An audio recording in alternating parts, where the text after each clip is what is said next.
Là, tu es basé à Abu Dhabi. Ouais.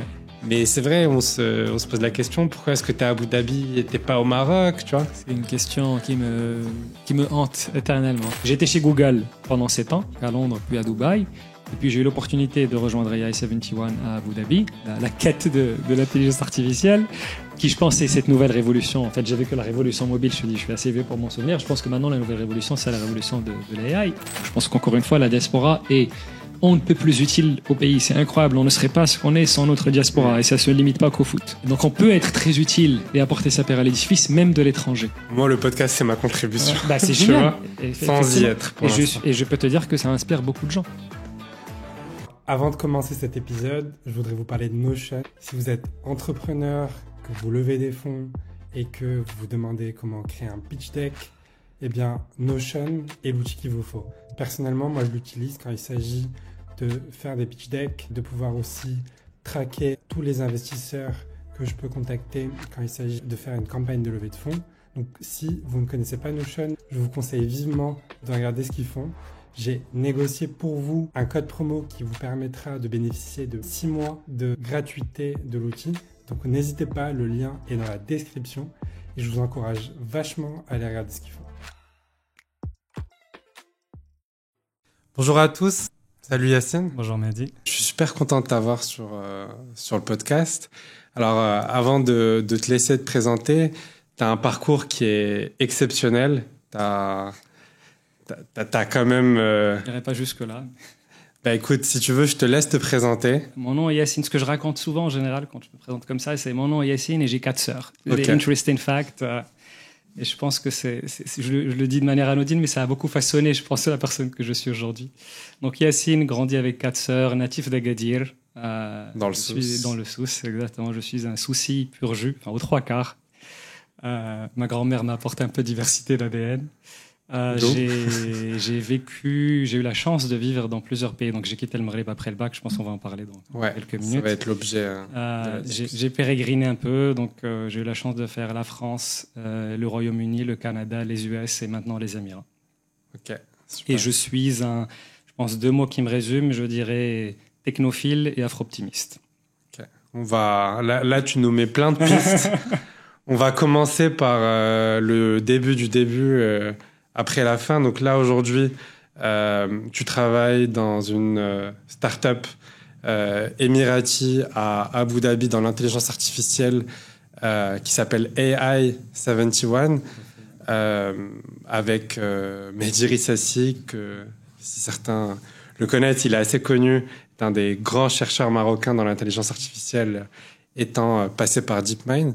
Donc la question que j'ai à te poser, c'est comment est-ce que Yacine du Souss d'Agadir passe d'Agadir à Abu Dhabi et à AI-71. Bon, ça s'est pas fait en ligne droite, mais si tu veux, avant que je te réponde, j'ai envie de dire peut-être que le fait que ça surprenne les gens autant mérite de se pencher dessus et de dire on se pose pas forcément la même question avec un Kazaoui ou un Fassi. Ouais. Et c'est un message que moi j'aimerais beaucoup porter et sur lequel on devrait insister davantage, c'est que le Maroc ne se limite pas justement à l'axe Casaraba, et j'ai vu plein de jeunes gens talentueux, incroyables, qui m'impressionnent vraiment au quotidien, qui dans certains viennent d'environnements très très très différents, encore une fois, de l'IoT ou de Descartes. Je n'ai rien contre ces lycées-là, j'ai plein d'amis qui ont fait ces parcours-là, mais je connais des gens qui ont fait l'université publique au fin fond de villes comme Agadir ou même des plus petites villes que ça, de Taroudant, de Tiznit, etc., qui ont très très bien réussi.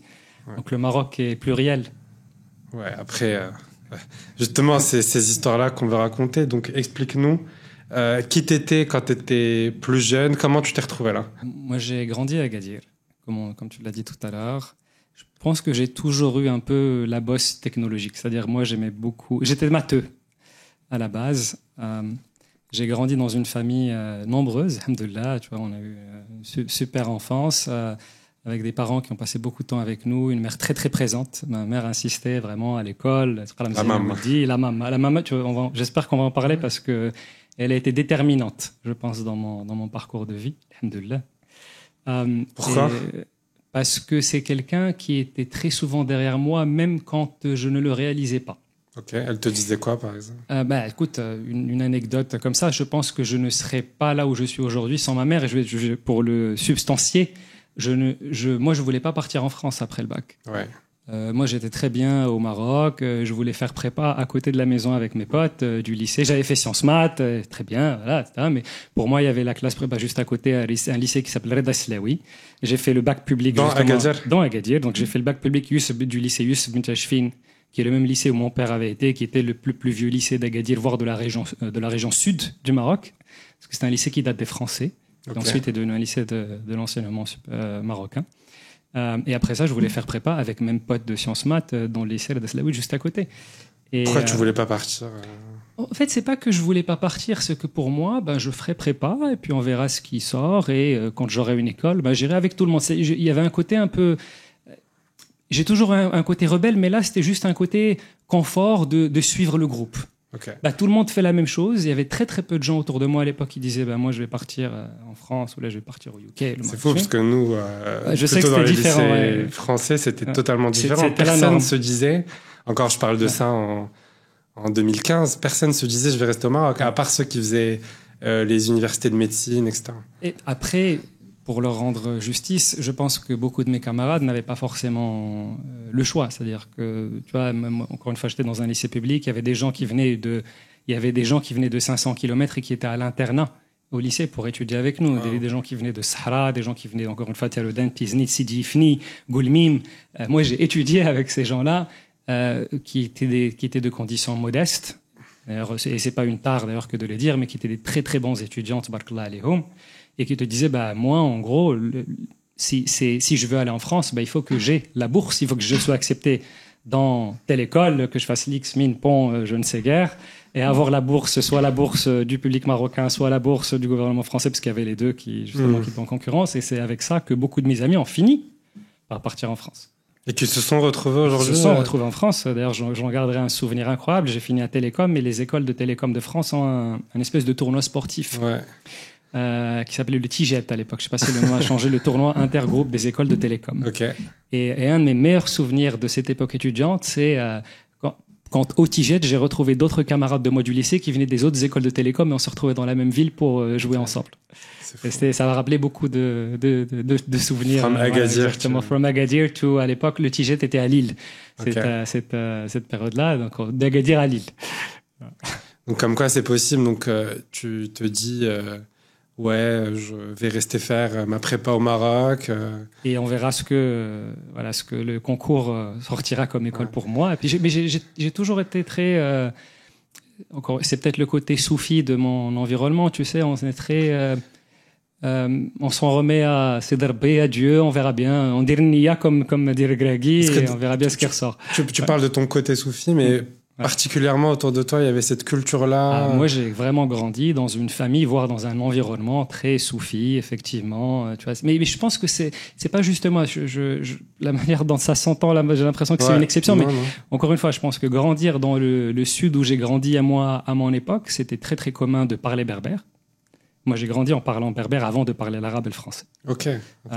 D'ailleurs, ce qui m'a valu de ne pas comprendre ce que la maîtresse disait quand je suis rentré en maternelle. Je ne comprenais pas la langue que la dame utilisait. Et c'était très commun dans l'environnement d'avoir des papas et des papis tijaniyin, comme on dit, donc de la confrérie, qui font les fameuses prières des tijaniyin. C'est pas horriblement différent de la manière dont le reste du Maroc le fait. Ouais. Mais moi, j'ai grandi avec des souvenirs de Talba Faddar, par exemple, le vendredi, qui viennent réciter le Coran et certains adkar, comme on dit. Tu vois, il y avait toute une espèce de spiritualité associée, pas à la religion. C'était même pas religieux pour moi, c'était social. C'était un facteur de cohésion sociale. Il y avait vraiment un truc qui unissait les gens et le marqueur, c'était un certain stoïcisme pour le relier à la pensée occidentale. Ouais, d'accord. C'est très... je ne contrôle pas le vent, mais je contrôle mes voiles et donc je vais m'ajuster à ce qui se passe autour de moi. Je ne suis pas censé m'énerver, je ne suis pas censé m'emporter. Je ne contrôle pas les faits, mais je contrôle l'interprétation des faits. L'interprétation de mes faits, exactement. Donc tu as lu Marc Aurèle. J'ai lu... J'en conclus. Moi, j'ai découvert Marc Aurèle 30 ans plus tard. Et finalement, ça m'a ramené, tu vois, comme quoi notre sagesse ancestrale a beaucoup à nous enseigner. Quand je trouve parfois notre terroir. Finalement, lire Marc Aurèle, pour moi, ça m'a ramené à des concepts que mes grands-pères que mon père pratique. Ok. Donc toi, tu as grandi J'ai grandi dans cette cet environnement-là culture-là où tu te disais... Mais c'est même pire parce que pour moi, je pensais que c'était ça la normalité. Je pensais que le Maghreb Koulou était comme ça. Moi, j'ai grandi encore et pour pousser l'anecdote, moi j'ai grandi. Nos voisins d'en face étaient des Juifs marocains. Donc tu vois, c'est ce concept de diversité, de différentes minorités qui coexistent. Moi, je suis né dedans. Je ne prétends pas. Tu vois, aujourd'hui, tu entends les slogans. Ça. Moi, je peux dire que j'allais chez le voisin d'en face faire la mimouna. C'est quoi la mimouna juste La mimouna, c'est la fête juive après Pâques, mais c'est une fête typiquement marocaine, ça que j'ai découvert bien des années plus tard. Donc, mais les Juifs du monde entier ne font pas la mimouna, mais c'est devenu un truc à la mode qui a été exporté par les Juifs marocains à l'étranger. Ok. Et la mimouna, on célèbre la fin de Pâques où tu n'es pas censé. Je vais pas forcément l'expliquer correctement. Je pense à mon voisin d'époque, mais en gros, tu sais, pendant Pâques, ils n'ont pas le droit de manger beaucoup de choses. Tu n'es pas censé ramener de la bouffe de l'extérieur. Il faut pas de levain, etc. Et donc pour célébrer la fin de Pâques, tu peux remanger ce que tu veux et tu réinvites. C'est ça l'essence de cette tradition même. C'est pour ça qu'elle est marocaine.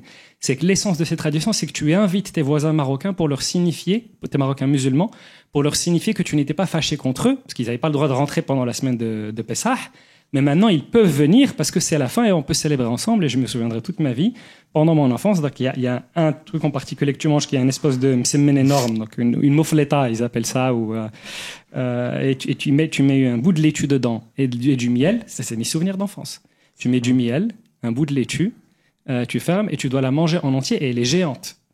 Tu vois, c'est pas une refa petite, c'est une refa géante. Et je me souviendrai toute ma vie du papy Lévy à côté ou du papy Marache. Je me permets de mentionner leur langue, qui me disent en gros, si tu es censé avoir de la chance si tu le finis en entier. Okay. Et bien sûr, j'arrivais jamais à le finir. Ils me disaient, bah là, t'as de la chance jusqu'en juin. Et j'avais le droit à cette blague tous les ans. Et tu vois, mais c'est des Madeleines de Proust aujourd'hui pour moi. Je me dis quelque part, c'est aussi un Maroc qui s'efface malheureusement. Ouais, c'est un grand sujet. Il reste plus. Donc moi, j'ai grandi. Mon Agadir à moi, c'était ça. C'était la berbérité, d'ailleurs qui n'était pas en opposition à l'arabité, on vivait en totale cohésion. C'était les Juifs marocains qui vivaient en totale osmose avec nous, les Français qui venaient passer leur week-end ou leur Noël chez moi sur la plage. Moi, j'ai connu Tarazout bien avant que ce soit un spot à la mode aujourd'hui pour le Kazaoui l'Herbati. On y allait à l'époque du collège et du lycée et c'était une plage déserte géniale. Wow. Je pense qu'à l'époque, à Tarazout, il n'y avait que les gens de Woodstock et les babacools qui venaient en fait avant la vague actuelle. Voilà. Pas de balnéaire. Et donc ça, moi j'essaie juste de comprendre aussi ta personnalité sur du coup cette personne qui devait aller faire sa prépa au Maroc finalement. Comment est-ce que tu fais pour aller en France ? Alors il y a une histoire un peu cocasse que je n'ai jamais racontée, en tout cas pas en public comme ça. Parce que ta trajectoire de vie, elle aurait pu être totalement différente. Mais c'est les fameux effets papillons. Mais tu sais, moi, sincèrement, je faisais pas de fausse modestie quand je faisais mon parcours. Je trouve pas qu'il est exceptionnel. C'est que moi, j'ai l'intime conviction que mon parcours, c'est juste une succession de chances. Ouais. Avoir rencontré la bonne personne ou avoir eu un blocage, ce que tu penses être un blocage qui in fine se transforme en une chance inouïe et qui va te Comment c'est un blocage ? Je vais te raconter l'anecdote justement. Donc j'étais en terminale, donc je maintiens. Moi je voulais pas aller en France, j'avais pas postulé à grand chose. Ma mère, ce qu'il m'a dit, mais tu devrais quand même, mais je le faisais sans grande conviction. Je me souviendrai toujours.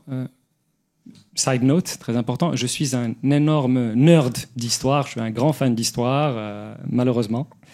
Ça embête beaucoup les gens autour de moi, parce que je peux rester des heures et des heures à parler d'une anecdote historique inconnue qui n'intéresse personne. Je suis un gros geek de l'histoire. Ce qui m'a fait aimer mon Maroc davantage, d'ailleurs, mais on reviendra peut-être dessus. J'ai découvert la profondeur historique qu'on ne célèbre pas assez. J'ai envie qu'on en parle. Si tu veux, on y revient tout à l'heure. Et donc, j'étais en cours d'histoire et je me souviens plus exactement de la remarque. Je suis incapable de te dire, ça fait trop longtemps maintenant, mais je me souviens que ma prof d'histoire dit quelque chose et j'avais un côté un peu insolent et j'ai corrigé la prof. Et je dis je pense que l'information que vous partagez n'est pas exacte. Zargdi, c'est toi qui vas m'apprendre le programme c'est scolaire. c'est vrai que les profs, ils t'appellent avec le par nom mon nom de de famille. famille. Voilà, Zargdi, on appelait ça le programme officiel du ministère. Il disait, non, madame, je n'ai pas assez de prétention, mais moi, ma source, c'est tel bouquin, et tel auteur, et telle recherche. Quelle est votre source? Et elle a fait, sans ça, on n'a fait qu'un tour. Elle m'a dit, mais c'est qui celui-là? Pour qui il se prend devant la classe entière de me demander à moi, la prof, quelle est ma source? Donc elle m'a dit, tu prends tes clics et tes claques. Ma mère va regarder ce podcast, elle va pas en croire ses yeux. Elle m'a dit, tu prends tes clics et tes claques, tu vas voir le surveillant général. Elle m'a viré de cours. Donc on est en terminale. Ta mère connaît l'histoire. Je ne pense pas lui avoir jamais raconté cette histoire. Wow. Je pense que mes sœurs la connaissent, mais pas ma mère. Si, donc maman, excuse-moi. Et donc je me fais virer de classe et je vais voir le surveillant général, donc le pion. Et il s'avère, je n'étais pas forcément au courant, il s'avère que ce surveillant général, encore une fois, tu vois, le concours de circonstances, là, il s'avère que ce surveillant général connaissait mon père parce que c'était son camarade de classe. Alors, c'est pas forcément du copinage ou quoi que ce soit, donc mais il m'a reconnu, il m'a dit, mais tu es le fils d'un tel. Il dit, oui, zut, je me suis fait reconnaître. Il me dit, qu'est-ce qui t'est arrivé? Donc, je lui dis, en fait, la prof d'histoire m'a viré. Il me dit, pourquoi? J'ai pas très bien quand il me dit, pourquoi? Il dit, écoute, j'ai été un peu insolent, je l'ai corrigé. Et il souffle comme ça, et il fait, ah là là, vraiment, les soucis, vous êtes tous pareils, butés. Parce que lui n'est pas souci. Lui n'était pas souci. Alors que tous les élèves sont soucieux. Pas tous, mais je pense qu'on était la majorité. Donc il a fait une remarque encore une fois à ce fameux esprit souci de la défiance. Et donc il m'a dit, ok, assis-toi, je vais essayer d'aller arranger les choses avec ta professeure. Donc il part, il revient, et sur son bureau, je me souviens, il y avait un espèce de fascicule, tu sais, un flyer d'une école de télécom en France. Moi, je la prends, je la feuillette pendant que je l'attends. Il revient au bout de 10 minutes et il me dit, écoute, c'est bon, j'ai parlé à la prof, elle va te réadmettre en classe, tu dois juste retourner t'excuser. Moi, déjà, t'as la curiosité de feuilleter. Oui, bah écoute, moi, la feuille est posée devant toi. Voilà, j'étais devant le desk. Là, encore une fois, mais je la prends, je la feuillette, c'était littéralement, c'était même pas un truc d'admission, c'était de postuler, c'était juste une brochure d'information. Une brochure d'information sur l'école, avec 2 étudiants à l'entrée comme ça, et tu voyais un peu le programme, je me souviens. Et donc, il revient, il me dit, donc tu vas aller t'excuser. J'étais sur le point de commencer. Non, mais pourquoi? Il m'a dit, tu te calmes, tu vas retourner, tu vas aller t'excuser. C'est une leçon pour l'avenir. Tu ne veux pas toujours dire des vérités comme ça ou être insolent envers les gens. Effectivement, c'était une bonne leçon. Donc, je retourne en classe, effectivement, je m'excuse. Pardon, avant d'y retourner, donc je m'apprête à remettre le fameux flyer sur le bureau. Et il me dit, non, mais Adak, tu peux le garder. Donc, lui-même ne savait pas d'où ce flyer est venu. Jusqu'à aujourd'hui, on ne sait pas. Jusqu'à aujourd'hui, je ne sais pas. Quelqu'un, un bienfaiteur, subhanallah, c'est un message divin, je ne sais pas, mais quelqu'un est venu mettre ce flyer sur ce bureau-là qui m'attendait ce jour. Il n'y a pas de hasard, il n'y a que des rendez-vous. Et donc, il me dit, tu peux le garder. Je ne sais pas qui a laissé ça ici. Donc, je le reprends avec moi, je pars, je m'excuse effectivement auprès de la prof, elle me réadmet, je mets la fameuse brochure dans mon sac à dos, je rentre à la maison. Je rentre à la maison, entre midi et 2, on déjeune, il est temps de repartir au lycée, je vide mon sac pour changer mes affaires, et je me souviens, j'avais posé la brochure sur la table, à la maison. Et quand moi je suis retourné au lycée, donc ma mère, forcément, quand elle repasse derrière, elle a vu qu'il y avait ça. Elle voit qu'il y a la brochure. Elle voit qu'il y a la brochure, elle a feuillette. Quand je suis rentré en fin de journée, elle m'a dit, ah, la brochure qu'on vous a donnée à l'école. Elle a automatiquement supposé que c'était un truc qu'on nous avait donné à l'école, ce qui n'est pas faux. Un truc qu'on nous a donné au lycée. Je ne l'ai jamais corrigé, Dieu me pardonne. Voilà, pardon maman. Elle me dit, ah, mais ça a l'air bien ce truc, tu devrais postuler. En plus, tu n'arrêtes pas de geeker sur ton ordinateur. Depuis que j'ai 13 ans, j'arrêtais pas de demander un ordinateur. J'ai réussi à monter le mien. Pour elle comprenait pas forcément cette... T'as réussi à monter ton ordinateur? J'ai monté mon ordinateur à 13 ans. Attends, comment? J'étais un petit geek. Mais j'étais pas tout seul, sincèrement. En fait, encore une fois, j'étais très influencé par des personnes. Mais je considère que j'ai eu la chance de rencontrer des personnes du type de personnes qui changent l'arc de ta vie. Des amis et des mentors, je peux te les citer. Donc, il y a eu la personne en particulier qui m'a rendu un technophile à 13 ans, donc au collège. Bon, c'est ça, je pense qu'on commençait le collège. C'était mon meilleur ami, Allah yarhamou, que j'allais perdre quelques années plus tard, qui est un des gros événements de ma vie, comme ça, qui allait me marquer en mode qui te fait réfléchir à ce que tu fais. C'était mon meilleur ami qui était un vrai geek, mais c'était un vrai petit génie. Dieu et son âme, Allah yarhamou, je veux le mentionner aujourd'hui. Je pense que tous les gens qui regarde ce podcast du Sous ou de la Tweetoma, on appelait ça la Tweetoma à l'époque, lui, déjà à 13-15 ans, etc., il était sur les réseaux sociaux à l'époque, il était connu Twitter, il était connu dans le petit microcosme des techos marocains, parce que c'était un petit codeur de génie quand on était au collège. Okay. Toi, juste pour nous rappeler, t'as quel âge exactement? J'ai 38 ans. Ok. Ouais. Et donc, cet ami-là, c'est lui qui m'a rendu en fait technophile. Parce que je voyais cet extraterrestre qui, à 13, 14, 15 ans, codait déjà sur des machines. Il y avait du texte blanc sur de l'écran noir. Je me disais, mais qu'est-ce qu'il fait? Et il m'a vraiment communiqué cet amour. Il me disait, mais tu te rends pas compte, en fait, la tech, c'est un accélérateur de tout ce qu'on peut faire. Et il a quelque part capturé l'essence de ce que je fais même 2 décennies plus tard. C'est-à-dire, je crois fermement que j'ai commencé en disant que je suis un technophile. Non seulement j'y crois, mais je l'ai vu de mes yeux. Je crois fermement que la révolution Internet est pas juste un capteur de productivité, c'est que ça a changé la vie des gens. Encore une fois, moi je viens d'une région où le gars au fond de sa montagne, il savait pas s'il devait descendre au marché ou pas parce qu'il n'avait pas la communication pour le faire. Donc les téléphones, et ça va au-delà de l'appel, les téléphones et Internet ont changé sa vie. Ça a créé des opportunités économiques. Tu vois, moi j'ai vu ça, la révolution du mobile. Je suis assez âgé, je suis assez vieux, on peut le dire, pour l'avoir vécu. Moi, les mobiles ont commencé quand j'étais en fin de collège, début de lycée. Je comprenais ce qui se passait. Il n'y avait pas de téléphone avant. Mais toi, donc t'as vraiment vu l'avant-après. Je l'ai vu. Exactement, j'ai vu l'avant-après. Et c'était les gros téléphones à l'époque. Hein. C'est le truc qui te tombait sur le pied, t'avais mal. C'était pas l'iPhone. L'iPhone est sorti. Je pense que j'étais déjà en école d'ingénieur. En école d'ingénieur, on a étudié la 3G comme si c'était le next big thing. Wow. C'était le futur truc révolutionnaire où on va avoir la data rapidement. C'était génial. C'était la 3G qu'on nous enseignait quand j'étais en télécom. C'est-à-dire que la norme, c'était la 2G. Et j'ai vécu... Donc, pour revenir à mon ami Walid Allah yarhamou, c'est vraiment lui qui a semé cette graine de technophile, qui m'a aidé à monter mon ordinateur. Et on est restés best friends, vraiment, quasiment presque 20 ans, jusqu'à sa mort. Allah yarhamou, on l'a perdu, une mort subite. Voilà. Je ne vais pas forcément m'épancher dessus. Il y a des épisodes comme ça. Donc je l'ai au téléphone pour dire on se voit la semaine prochaine, Inch'Allah, quand je rentre. J'étais déjà en France, donc j'allais rentrer au Maroc pour les vacances. Et je lui souhaitais joyeux anniversaire, je pense. J'allais lui souhaiter joyeux anniversaire. Et l'appel que je reçois le lendemain ou le surlendemain, c'était pour me dire que Walid Allah yarhamou. Voilà, juste mort subite, ça arrive. Mais c'était un des épisodes marqueurs de ma vie. Et cette personne, je peux le dire avec d'autres mentors, comme Mehdi que tu as cité au début, comme Alex qui est un autre de mes mentors qui, Allah yarhamou, encore une fois, est mort. C'est quoi l'histoire un peu avec Mehdi? Mehdi Rissassi, donc on parle de Mehdi Rissassi qui est... frère. Si vous pouvez faire quelques recherches, je vous mettrai les liens dans la description. C'est vraiment quelqu'un qui compte énormément dans le paysage IA à l'international. Dans la tech-sphère marocaine et internationale, mais qui au-delà de ça, au-delà de son CV, est un humain, est un mec incroyable. C'est-à-dire, moi, je considère Mehdi comme un grand frère. C'est pas juste un collègue, c'est pas juste un ami, c'est pas juste un mentor. C'est his family. Je le dis en toute franchise et humilité. C'est quelqu'un. Je pense que je ne serais pas où je suis aujourd'hui. Encore une fois, sans Mehdi. Mehdi fait partie d'un de ces personnages qui a changé l'arc de ma vie.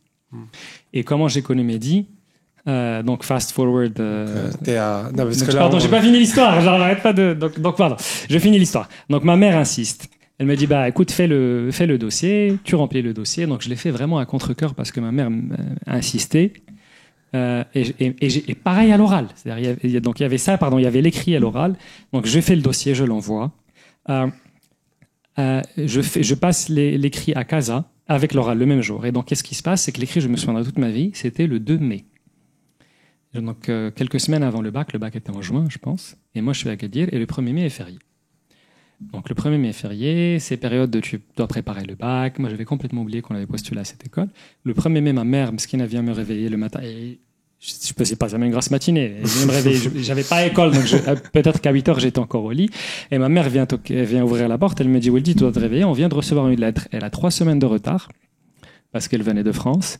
Ils te disent que tu es convoqué à passer l'écrit et l'oral de l'école à laquelle on avait postulé. Et c'est demain à Casa. Ok. Le 2 mai à Casa. En fait, je m'en souviens grâce au fait que le 1er mai est férié. Ouais.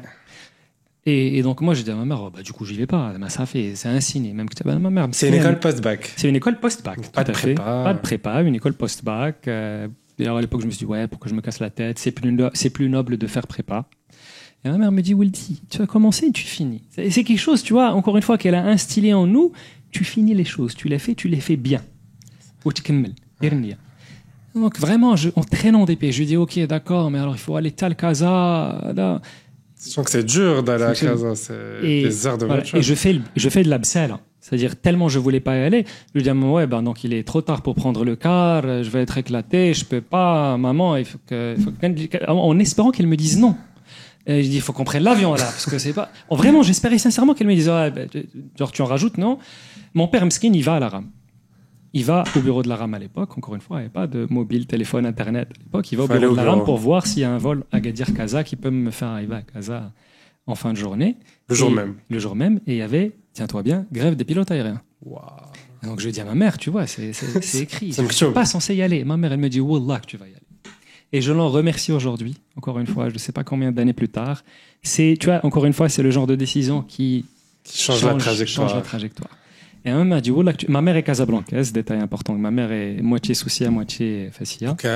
Casablancaise. Pourquoi c'est important? Parce que pour la suite de l'histoire, c'est mon grand-père qui me récupère. D'accord. Mon grand-père qui est aussi un personnage qui a beaucoup compté pour moi.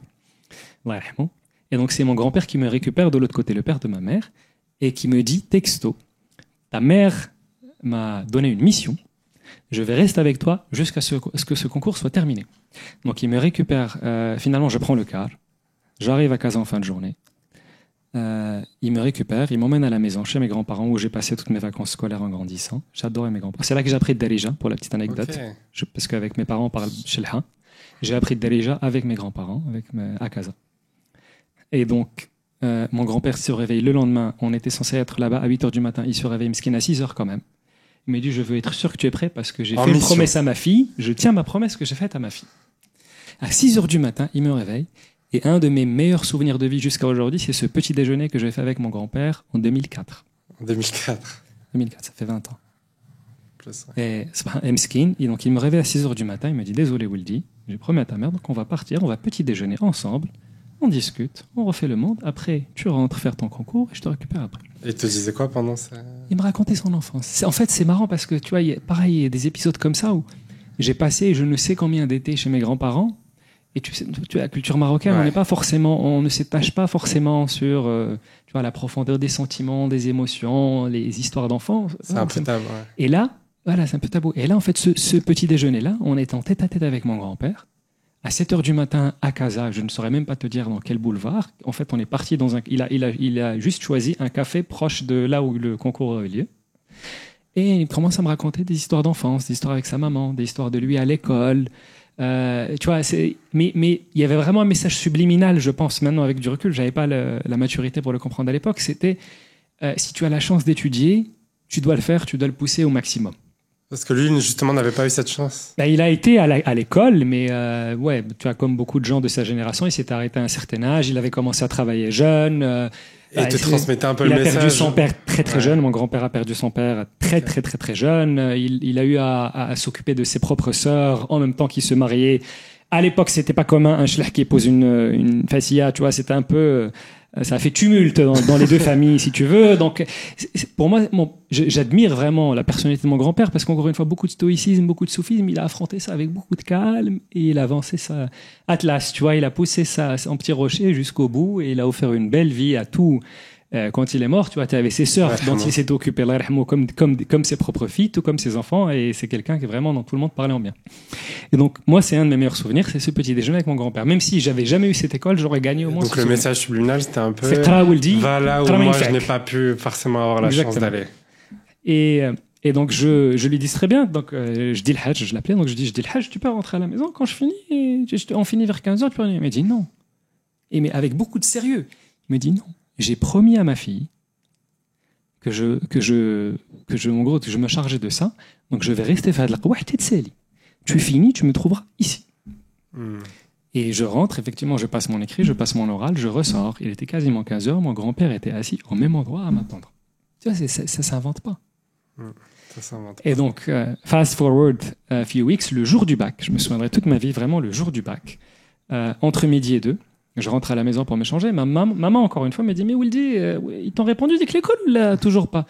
Et tiens, j'ai un vague souvenir. Je lui dis, en fait, je pense qu'il nous avait dit qu'il fallait aller sur le site internet de l'époque. Je pense qu'il nous avait dit qu'il fallait aller sur le site sûr. internet. Il t'avait dit quelle date? Il nous avait dit tel jour. Le jour en question, c'était la veille. Elle me dit, bah alors, va regarder pourquoi on a fait de la connexion. C'était la connexion 56. C'était ça.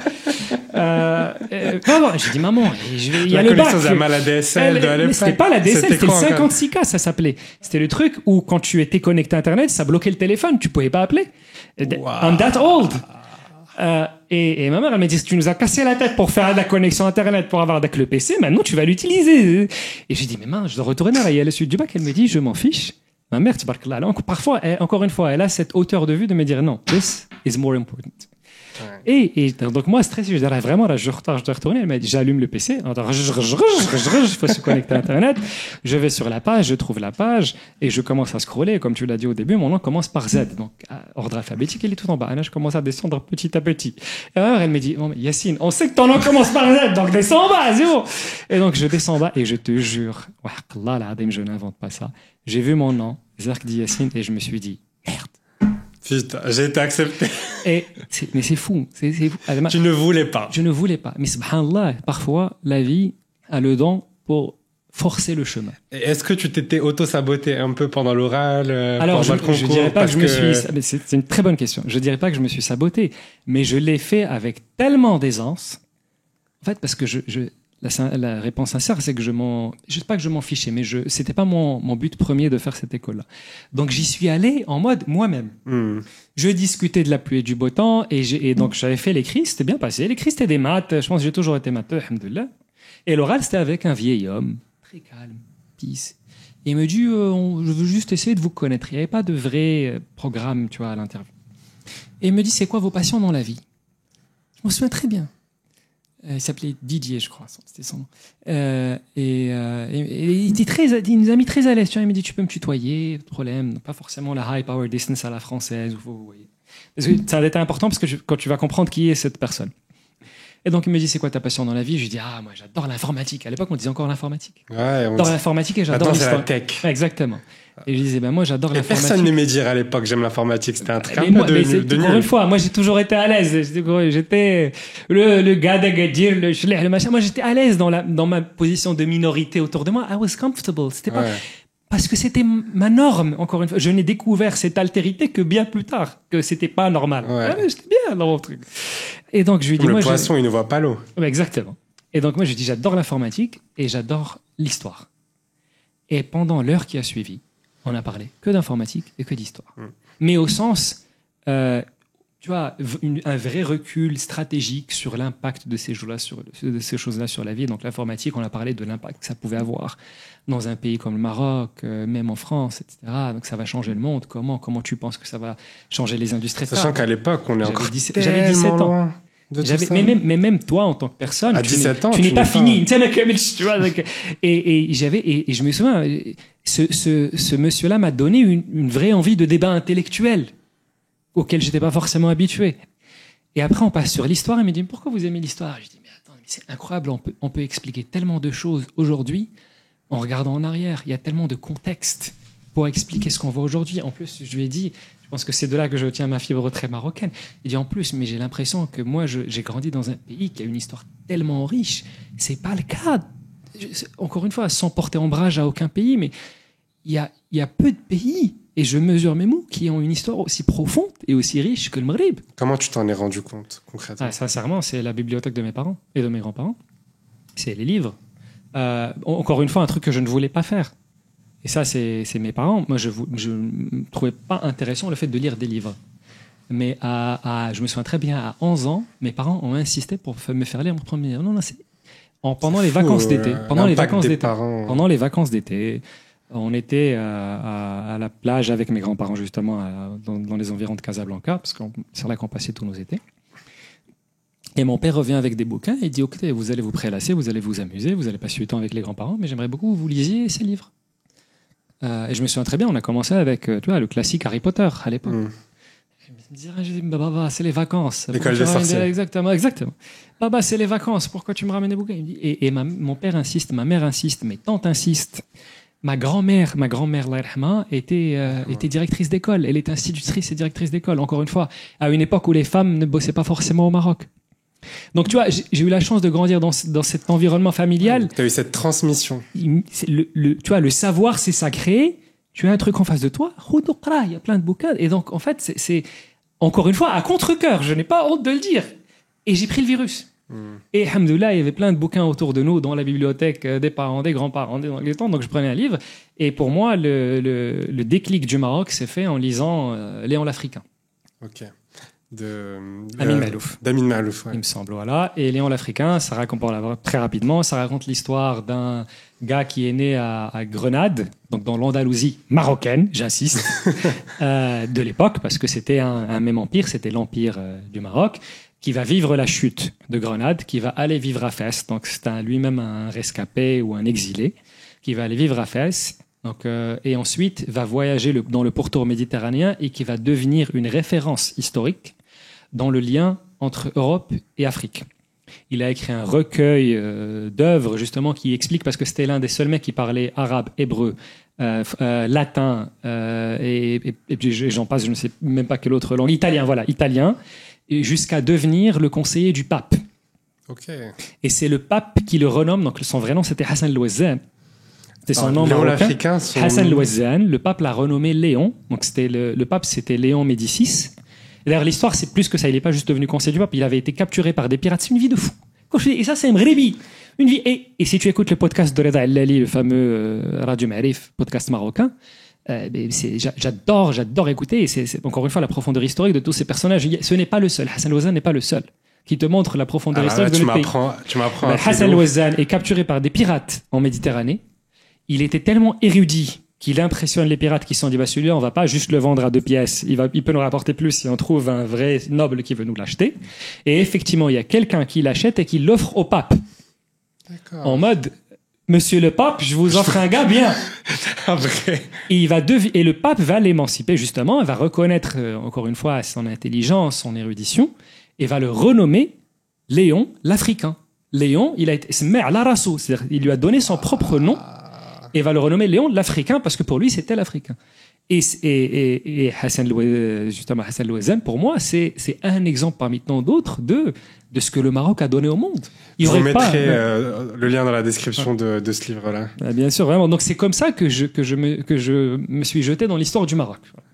Et je réinsiste, le podcast de Reda El-Lali, c'est la caverne d'Ali Baba. C'est incroyable le nombre de sujets qu'il a défrichés, de thèmes, il y a tellement d'explications qui te font comprendre le Maroc d'aujourd'hui juste en revenant en arrière. Ouais, parce que c'est facile de ne pas savoir toutes ces choses. Et c'est ça, pour le coup, je vais peut-être faire mon nationaliste là-dessous, mais aujourd'hui, là, je me sens vieux quand je dis ça, mais notre génération n'a pas forcément ça. Je trouve sincèrement que la génération de nos grands-parents et la génération de nos parents avaient ce trait d'union. Tu vois, ils étaient en même temps arabophones et à l'aise dans leur culture et francophones. C'était pas forcément l'un ou l'autre. Ils étaient à l'aise en Occident et en Orient. Notre génération, j'ai l'impression qu'on est ni-hna, tu vois, mais et je parle pas de la langue berbère qui disparaît. Je te parle vraiment de ça. Beaucoup de Marocains sont incapables d'avoir une discussion en derija bout en bout. En Darija? En Darija, moi je connais beaucoup de Marocains ils vont comprendre, ils vont savoir placer des mots de Darija. Je connais beaucoup de Marocains qui ne sont pas capables. Encore une fois, ce n'est pas une tare. Je pense que la diaspora est une chance pour ce pays.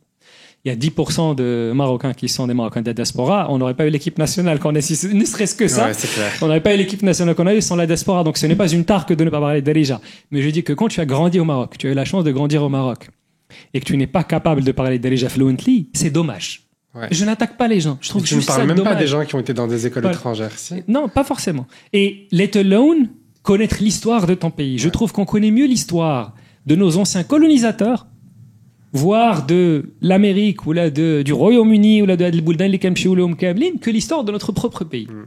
Ouais. Et ça, je trouve ça dommage parce que on a une histoire tellement riche. C'est-à-dire que, pour reprendre une phrase de Reda El-Lali qu'il a souvent citée dans ses podcasts, il y a de quoi faire Game of Thrones comme série avec notre histoire. C'est pas mal. C'est incroyable. Tu peux faire 3 séries de Game of Thrones avec l'histoire du Maroc. Il y a des soubresauts, des retournements politiques. Mais est-ce que tu sais que le Portugal a quasiment disparu de la carte européenne à un moment à cause du Maroc, à cause d'une bataille que le Maroc a menée? Avait disparu. disparu après la bataille des Trois Rois, que le Maroc a gagné. Bah, tu te renseigneras sur la bataille des Trois Rois. Grâce à la bataille des Trois Rois, personne n'a osé attaquer le Maroc pendant des décennies. Parce qu'ils avaient peur du revers que... À quelle époque ?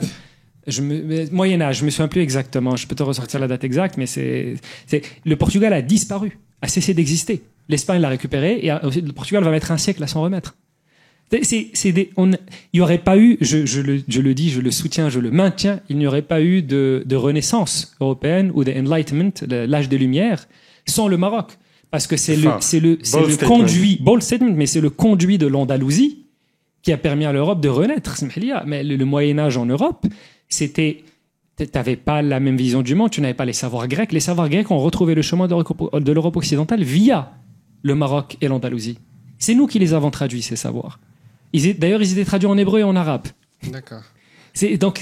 On a joué, quand je dis on, parce que je nous considère tous les deux et tous les Marocains comme les dépositaires de cette culture. C'est un vrai sujet. J'ai le passeport, c'est mon héritage. Un Américain qui est américain depuis 200 ans se réclame de George Washington. Un Marocain qui l'est depuis 1200 ans, il sait te citer peut-être Driss el-Loul. C'est tout. Et il ne sait pas qui il a épousé, il ne sait pas qui était sa femme, il ne sait pas comment Driss el-Loul a façonné le Maroc de l'époque. Toi, tu as été aux États-Unis, après on en parlera. Ouais. Mais si on revient juste un peu à ton parcours, donc tu vas à Télécom. Et moi, ce que tu me disais en préparation de ce podcast... Pardon, c'était une très longue intro, je réalise maintenant. J'espère qu'on va couper au montage un peu. Non, c'est important. Parce que ça nous remet les pieds sur terre et je pense que c'est un vrai sujet qui est de connaître sa langue, de connaître son pays. Sa culture, son pays, etc. Combien de personnes parcourent le Maghreb au-delà de leur maison familiale? Il est plus facile d'aller faire ses vacances en Espagne pour la jeunesse dorée marocaine aujourd'hui que d'aller découvrir Sahara في المغرب ou le Dakhla ou le Chefchaouen, je sais pas, ou le Souera, il y a des Tizin Tishka. Va aller voir le col de Tizin Tishka. Je vais arrêter là parce que sinon ça fait trop. Je vais avoir un guest sur le podcast, ça va peut-être t'intéresser, qui a décidé de faire un ultra-marathon pour son père malade de Tanger à Dakhla en courant pendant 40 jours. Je vais venir raconter ça. Mais du coup, si on repart un peu sur ton parcours, donc tu vas à Télécom. Je vais à Télécom, oui. Et donc j'intègre finalement cette école post-bac. Et cette école, ce que je ne savais pas à l'époque. Donc je fais mon petit bonhomme de chemin, je débarque à Lille. d'Agadir, 300 jours de soleil par an. À Lille, 300 jours de pluie par an. Et je débarque à Lille, je fais ma petite place, je me fais des amis, je découvre la France. J'avais 17 ans, je suis arrivé avec un visa mineur, moi. Ok. C'était même pas le visa normal. Parce que t'es né après septembre. Exactement. Et donc, j'arrive, je fais ma petit bonhomme de chemin, je me fais des amis qui sont... tu vas voir que c'est un fil conducteur, moi, dans ma life, mais j'ai des amis que je considère vraiment tellement proches que c'est des amis qui, même si on ne vit pas à côté des autres, moi je crois au concept, c'est un truc qui va venir plus tard qu'on va m'expliquer en MBA, le concept du Personal Board of Directors, le conseil d'administration personnel. C'est-à-dire si tu te vois comme une entreprise, chaque entreprise a un conseil d'administration qui est censé veiller au grain et à ce que l'entreprise soit bien gérée par le PDG. Je me souviens, c'était l'une des dernières phrases que notre prof a prononcées avant le diplôme du MBA. Et il nous dit, regardez à votre gauche, regardez à votre droite. J'espère que vous repartirez d'ici avec votre propre Personal Board of Directors. Et il a même été plus loin, il a dit, pour rendre vraiment l'anecdote très palpable, ce sera des gens que vous pouvez appeler à 4 heures du mat parce que vous avez besoin de leur conseil immédiat et qui vont se réveiller, vous répondre et passer 1 heure au téléphone avec vous.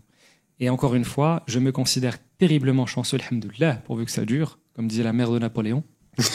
Je me considère pourvu que ça dure. Peut-être alhamdoulilah aussi, je sais pas. Les Corses aussi ont été, c'est comme les Siciliens, tu sais, il y a eu beaucoup d'influence. Et donc je me considère très chanceux parce que j'ai rencontré tellement de gens autour de moi où je me suis créé ce fameux conseil d'administration personnelle d'abord dans mes études en France, puis dans mon passage dans d'autres pays et puis mon MBA aux États-Unis. Et je peux dire qu'aujourd'hui je visualise ce conseil d'administration de 10 personnes et je te garantis, et je le remercie aujourd'hui, c'est tous des gens, je prends mon téléphone effectivement à 4 heures du matin, ils vont me répondre et vice versa.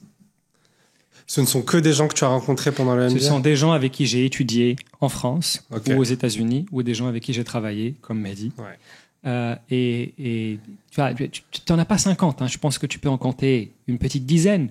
Mais Une dizaine, c'est pas mal. une dizaine, c'est pas mal. C'est un super conseil d'administration. Tu vas pas tous les emmerder en même temps. Mais c'est C'est donc bien, ça fait tes un peu amis de- les plus proches ou les gens que tu considères comme... C'est mes amis, mes amis, conseillers, mes advisors. Je sais même pas comment le dire. Mais et encore une fois, Des anges sans gardiens. la tech, ouais, exactement, des anges gardiens. Et sans la tech, on n'aurait pas pu.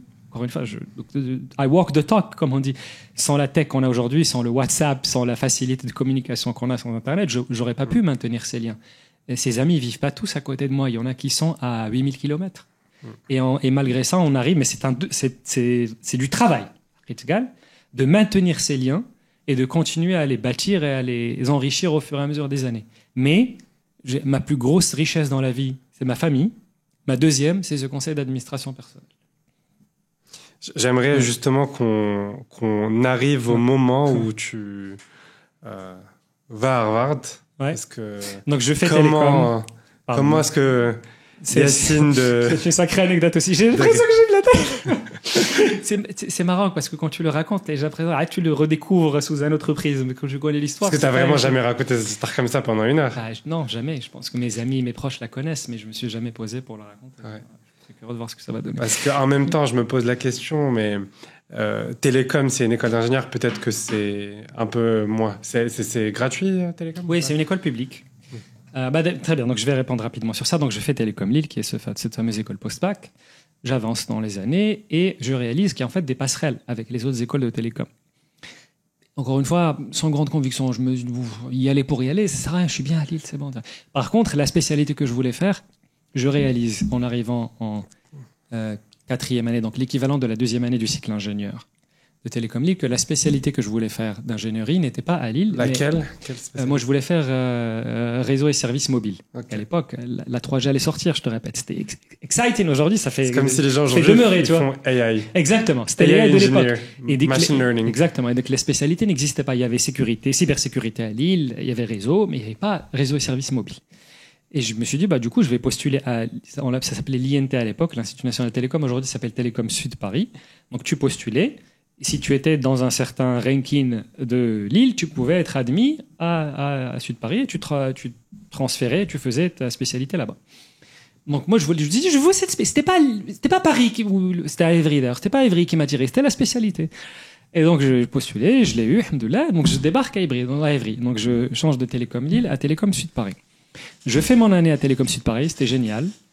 Adoré encore une fois.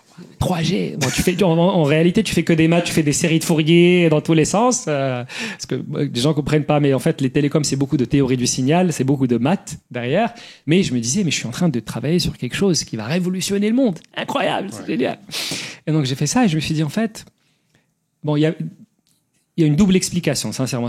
J'avais un petit truc au fond de moi qui me disait, je suis pas encore prêt à rentrer dans le marché du travail, tout de suite, je suis pas encore sûr de ce que je veux faire.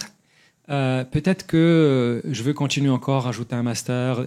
J'ai fait beaucoup d'ingénierie, beaucoup de maths, mais je sais pas concrètement ce que c'est la finance, la stratégie, le marketing. Et tu commences à voir tes autres potes qui sont un stage ici, un stage là, et tu compares. Là, tu fais, ouais, je sais pas ce que c'est. Moi, je n'ai jamais étudié ça. Donc, il y a une petite voix au fond de moi qui me disait, peut-être la voix de mon grand-père, Allah yarhamou, si tu peux continuer, continue. Et en parallèle, il y avait la circulaire Guéant. Je suis de cette fameuse génération. Non, avant, 2010, 2009-2010. Ok.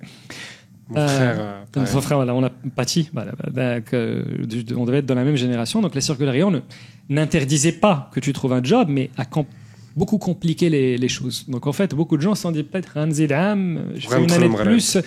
J'ai des amis qui l'ont fait à contre-cœur, et des amis qui avaient des offres de job et qui sont rentrés au Maroc parce que la circulaire empêchait qu'ils aient un titre de séjour salarié.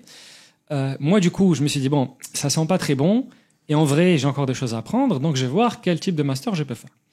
Dans la continuité des fameux accords de télécom, il y avait un truc à Télécom Paris, avec l'ESSEC, où tu pouvais postuler, et c'était un double diplôme entre Télécom Paris et l'ESSEC pour faire ingénierie, mais en gros avec un petit vernis de business, stratégie, voilà. Je mentionne pas le nom du master parce que le master a changé de nom 4 fois depuis. En fait, c'est pour ça. Je suis encore une fois, I am that old. Et donc, ça se voit pas. Alhamdoulilah, pourvu que ça dure. Et donc je fais ce master-là. Après ça, je le fais en apprentissage.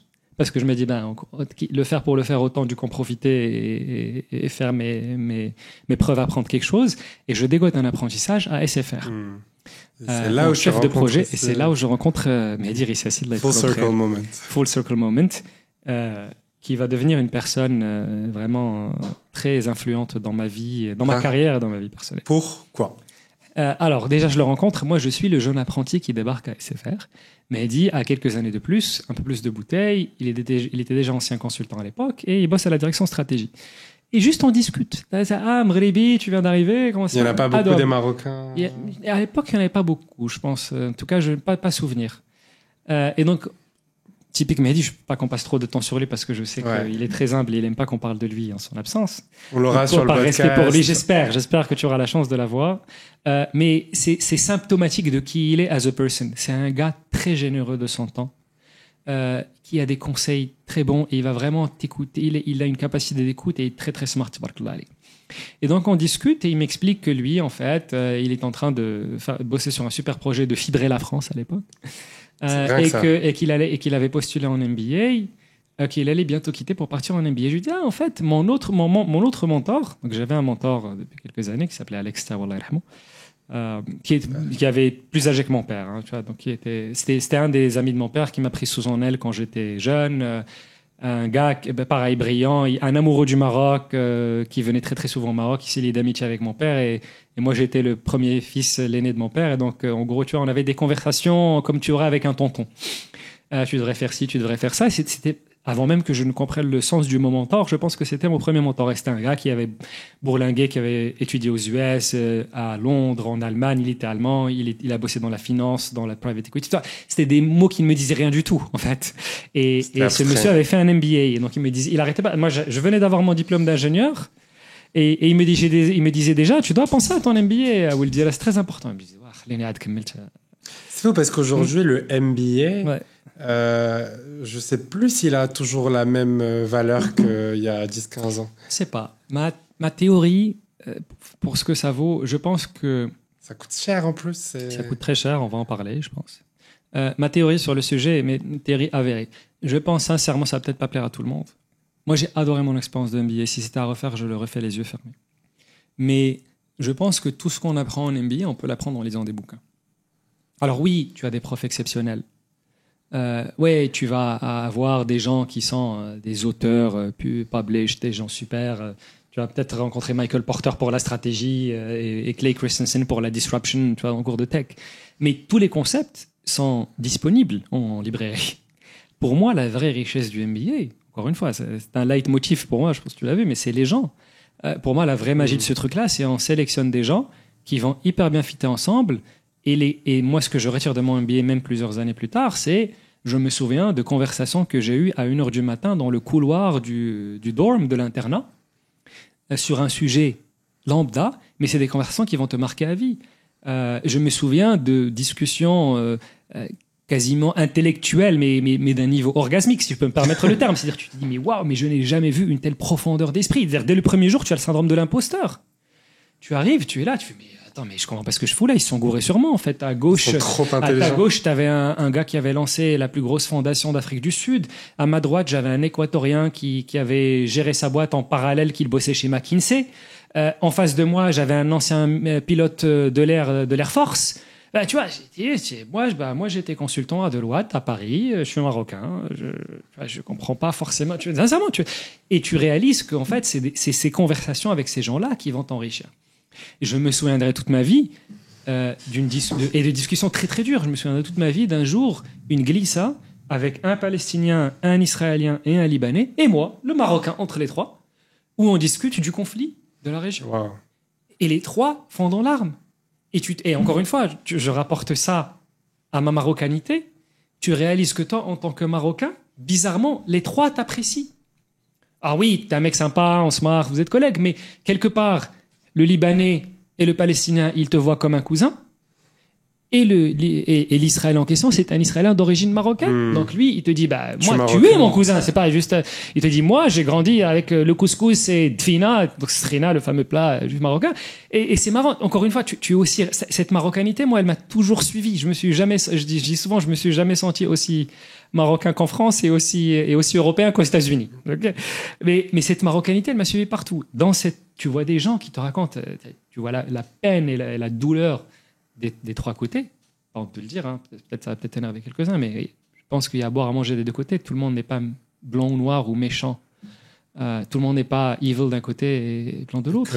Mais je te dis que les trois personnes ont fondu en larmes parce que les trois avaient perdu des gens chers dans cette guerre. Et toi, tu te dis, mais en fait, dans quel environnement, pour en venir au MBA, dans quel environnement j'aurais été capable d'avoir cette conversation? Ouais, c'est la première fois de ta vie aussi que tu pouvais être dans un tel contexte. Exactement. Et pour moi, le MBA, c'est ça que ça m'a apporté. C'est vraiment ce lien personnel avec ces gens-là et ce fameux conseil d'administration. Maintenant, est-ce que ça vaut le prix? Oui, ça coûte très cher. Moi, j'ai énormément galéré. Moi, je me souviens très bien. Comment tu as fait pour le financer? Écoute, c'était pas évident. C'est-à-dire, je suis arrivé à un point où je me suis dit, je vais pas le faire. En fait, alors, après mon double diplôme post-GEA, j'ai commencé à bosser en tant que consultant chez Deloitte. Et au bout de 4-5 ans, je commençais à fatiguer. Donc, j'ai beaucoup adoré, moi, mes années conseil et audit. J'ai beaucoup appris. Je pense sincèrement que c'est un super troisième cycle. Mais tu vois, tu arrives à un moment de ta vie où tu te dis, bon, je ne vais pas forcément faire partner. Pour les gens qui ne connaissent pas partner, c'est en gros, tu restes jusqu'au bout et tu deviens un actionnaire du cabinet. Ça ne m'intéressait pas. Je ne voulais pas cette vie-là pour moi. C'était une qualité de vie médiocre. Tu commences à avoir un petit rapport irrité avec Paris. Ouais, je pense que tous les Marocains le vivent. Tu as un peu de love-hate, tu vois. Tout le monde est gris, personne n'est content. Tu commences à voir le Maroc sous un autre angle. Peut-être que je vais rentrer au Maroc. La famille, le soleil, les opportunités. J'avais beaucoup d'amis qui étaient rentrés soit pour la circularité, soit parce qu'ils avaient fait le choix de repartir.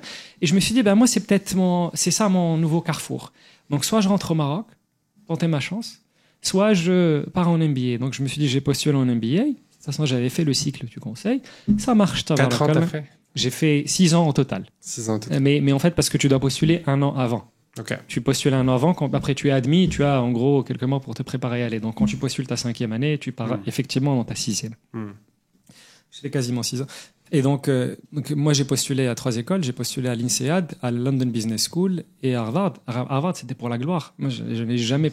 Mais je sais que ça fait surannée de le dire. Beaucoup de gens ont du mal à le croire. Je n'ai jamais prévu d'aller aux États-Unis. Je ne voulais pas aller aux États-Unis. Comme tu n'avais pas prévu d'aller en France. Comme j'avais pas prévu d'aller en France, encore une fois. C'est Rabbi fait des choses, subhanallah, le mektab. Moi, je voulais... Mon école de cœur, c'était la London Business School. Pourquoi? Parce que ça me sortait de Paris. Pas très loin. Et pas très loin. Et je restais dans l'axe horaire de Maghreb. Plain and simple. Comfortable. Tu vois, mes grands-parents commençaient à être d'un certain âge. Moi, je suis très proche de la famille. Je voulais pas être très loin. Mon grand-père commençait à être très malade. Je me suis dit, tu vois, Londres, c'est parfait. C'est pas Paris, mais en même temps, c'est pas trop loin. Il y a un vol Ryanair qui est très pratique de Londres. Donc, c'était ça mon exactement, Stansted, qui va à Rabat ou à, oui, ils avaient même Agadir aussi. On le connaît. Voilà, exactement. Donc, je l'ai pris plusieurs fois, mais bien des années plus tard, quand j'ai bossé là-bas. Et donc, Londres m'a pas pris. J'ai pas été admis. Et j'ai été admis à l'INSEAD et à HBS, qui est Harvard. Et donc l'INSEAD me répond 1 semaine avant Harvard. Et je me souviens très bien, j'étais au Maroc. Je faisais une mission de conseil au Maroc. N'hésite pas à m'interrompre. Non, vas-y. C'était ma dernière... Encore une fois, le hasard fait bien les choses. Ma dernière mission de conseil chez Monitor Deloitte était une mission de stratégie au Maroc de 6 mois. Donc ça m'a permis aussi de bosser film Maghreb avant de tirer ma révérence. Et j'étais vraiment, tu vois, immergé dans le...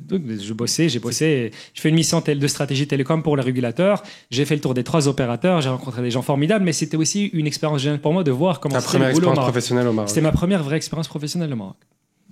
Ça t'a pas particulièrement donné envie de rester? Ça m'a donné des très bons souvenirs. Drôles et c'était dur, hein, je ne vais pas te mentir, c'était une mission rude.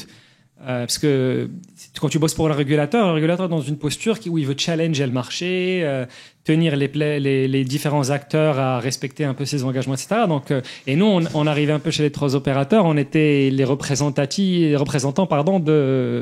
du fou et du régulateur. Donc, on n'était pas forcément accueillis avec Tomorrow Libre. C'était ils sont là pour nous emmerder. Mais encore une fois, des gens formidables, dévoués. qui aimaient leur job. C'était rafraîchissant à voir parce que tu as toujours dit que l'image d'Épinal, il se laisse porter. En fait, non, il y a des gens très cool. Okay. Et donc, je suis à Casa, je reçois l'admission de l'INSEAD et je me dis, bah, c'est bon, donc je vais faire l'INSEAD. LBS m'a refusé. L'INSEAD vient de mettre. J'avais complètement. Harvard, c'était afterthought. Ils n'avaient pas encore répondu et les US, trop loin, trop compliqué, trop cher, Harvard ne va pas m'accepter. Donc je me prépare. Mais tu avais quand même appelé. Oui, j'ai appelé pour la beauté du geste. C'était la seule américaine d'ailleurs à laquelle j'ai appelé. Je connais personne autour de moi qui a fait ça. En général, quand tu fais les américaines, tu fais 3 américaines. Ouais, tu n'en fais pas qu'une seule. Exactement. Et donc je me dis, bah, je vais confirmer l'INSEAD. Et il fallait payer 10 000 € pour confirmer l'inscription de l'INSEAD.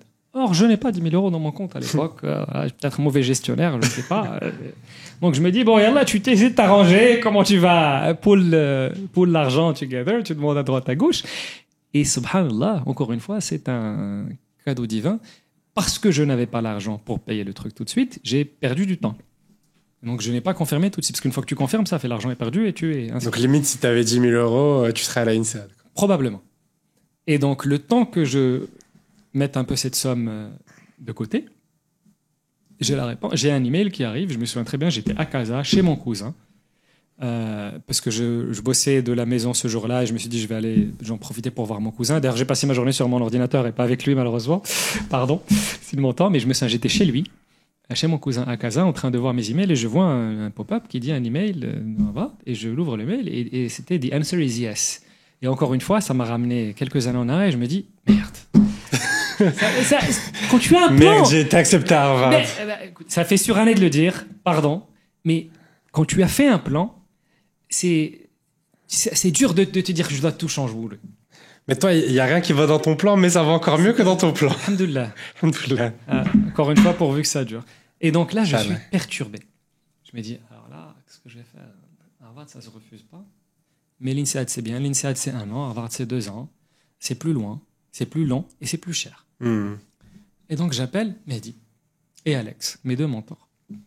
Alex, il me dit, non, mais this is not even a conversation we're going to have. Niet, tu vas faire Harvard et t'arrêtes. J'appelle Mehdi, plus conciliant, plus... Il t'a dit quoi? Il me dit, écoute, either way, il n'y a pas de mauvaise décision. Les 2 sont super. Mehdi avait fait Columbia, je pense, ou MBA Columbia à l'époque. Il me dit, il n'y a pas de mauvaise décision, les 2 sont super. Ce que je peux faire pour toi, c'est que je vais te mettre face à des anciens des 2.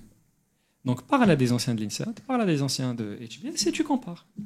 Et j'ai dit, ouais, mais Mehdi, mais là, genre, je dois donner ma réponse dans quelques jours, j'ai pas le temps.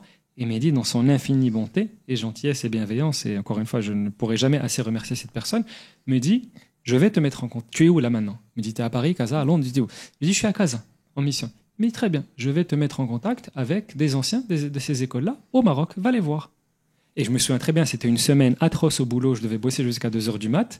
J'ai posé le stylo et je me suis dit, tant pis, ce soir, je vais aller voir Adnes, et ils ont été très généreux de leur temps. C'était un dîner, c'est ça? C'était un dîner avec des anciens et they made time for me, tu vois, c'est incroyable. Tu dis, la générosité d'Adnes, give back. Au pied levé. Quelqu'un qu'ils ne connaissent ni d'Ève ni d'Adam. Je connais Sid, March, Ajim El-Haban, Gulsum, Tchachoum.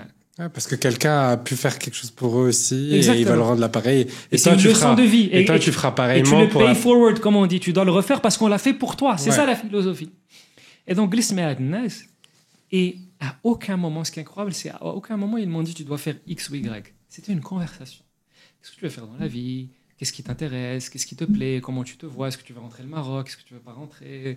Qu'est-ce qui te plaît dans le MBA? C'est pourquoi tu as fait ça à la base? Je leur disais, moi j'ai postulé à la base pour l'aspect intellectuel. Moi je suis un geek, c'est génial, je vais apprendre des trucs. Et la conversation a duré 1h30. Et à la fin, tout ce qu'ils m'ont dit, c'est OK. En fait, on voulait juste te dire que l'exercice qu'on vient de faire, c'est ce que tu vas vivre à HBS tous les jours, 4 fois par jour. Parce que HBS, à la différence de l'INSEAD, n'a pas un cours magistral. Je sais que l'INSEAD a un mixed curriculum, mais en gros, Harvard, tout est enseigné par ce qu'on appelle la méthode socratique. Tu as un case à lire avant, qui est une problématique. Donc, tel dirigeant doit faire telle réforme, voilà la réalité qu'il a en face de lui, comment il le fait, ou là, tel problème de finance, ou là, tel problème de marketing, ou là, tel problème de stratégie, en fonction du cours. Mais c'est toujours un cas réel qui a vraiment existé, avec un protagoniste, avec plein de data points, Et tu arrives à un moment, en gros, que doit-il faire? Voilà les options qu'il a. Et le cours d'1h20, c'est 80 minutes, c'est tu dois débattre avec tes camarades et les convaincre de la bonne marche à suivre. Intéressant. Et je suis sorti de ce dîner en me disant, wow, en fait, c'est génial. Et ils m'ont dit, en fait, ce qu'on vient de faire avec toi pendant 1h30, c'est un cas de case study, de discussion typique. Et en général, il n'y a jamais de bonne réponse. C'est toujours la classe. Donc, le job du prof, c'est là où les profs sont incroyables. Le job du prof, c'est de ramener toute la classe vers une conclusion sur laquelle la classe est d'accord. Ensuite, on te dit qu'a fait le protagoniste dans la vraie vie.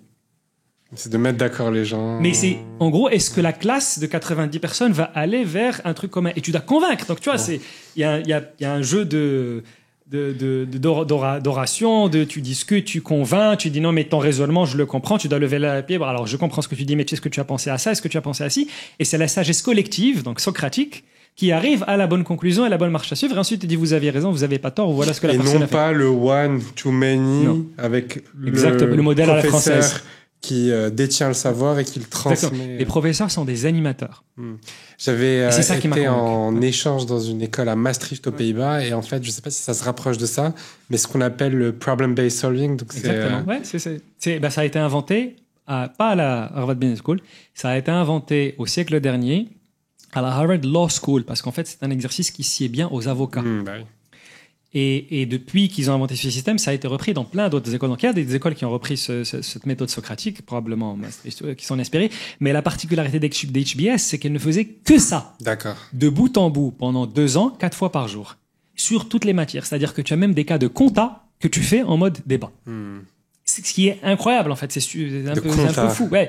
Et tu débats de choix comptables. Alors oui, tu vas me dire la compta, c'est carré, c'est clair, oui. En fait, c'est comme tout dans la vie, parce qu'on te prépare à prendre des décisions. Et donc, on te dit, n'importe quelle décision que tu auras à prendre, tu auras plein de données en face de toi.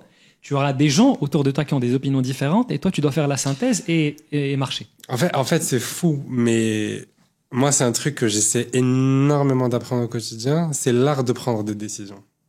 Mais dans sa vie personnelle, mais dans sa vie pro. Et je pense que c'est un apprentissage avec les conséquences de second ordre et les conséquences de troisième ordre, mais ça peut être aussi une science qui peut être enseignée. Ou un art, que je dirais personnellement. Mais tu peux apprendre, en fait, je pense que tu peux apprendre à apprendre. Tu as le framework mental de comment je dois aborder ça. Mais tu n'auras jamais un truc qui te donne la réponse. Non, évidemment. C'est pour ça que je dis que c'est plus un art. C'est, voilà comment je dois approcher le problème. Et c'est plus du registre du tu le sens que tu le sais. Mais toujours est-il qu'il faut poser la bonne question, qu'il faut réussir à poser les bonnes questions. Il faut savoir s'entourer des bonnes personnes. Encore une fois, moi, ce que j'en ai retiré, c'est que maintenant, je suis beaucoup plus confortable à l'idée d'avoir des gens qui sont aux antipodes de ce que je suis et ce que je pense. Parce que ce n'est que comme ça que tu arrives à des meilleures solutions. Si tu as des gens qui te ressemblent, vous allez forcément sortir des réponses qui vous ressemblent. Et donc, il y a un manque de diversité latent. Tu es obligé. C'est... Comment il s'appelle? Encore une fois, ma référence historique, I sound like a professor. Je suis désolé d'être professoral. Abraham Lincoln avait une phrase célèbre. Il avait dit, dans mon cabinet, je veux a team of rivals. Il ne voulait pas des gens qui lui ressemblaient et il ne voulait pas de gens qui se ressemblaient entre eux. Il ne voulait que des gens qui étaient aux antipodes les uns des autres. Il appelait ça les team of rivals. C'était l'un des meilleurs gouvernements des États-Unis parce que c'était le gouvernement qui a géré la guerre de sécession. D'accord. Donc, tu vois, moi, ce que j'en ai retiré, c'était vraiment ça. C'est que maintenant, je tends naturellement vers des gens qui ne pensent pas comme moi. Pas parce que ça me fait plaisir. Ça ne fait plaisir à personne.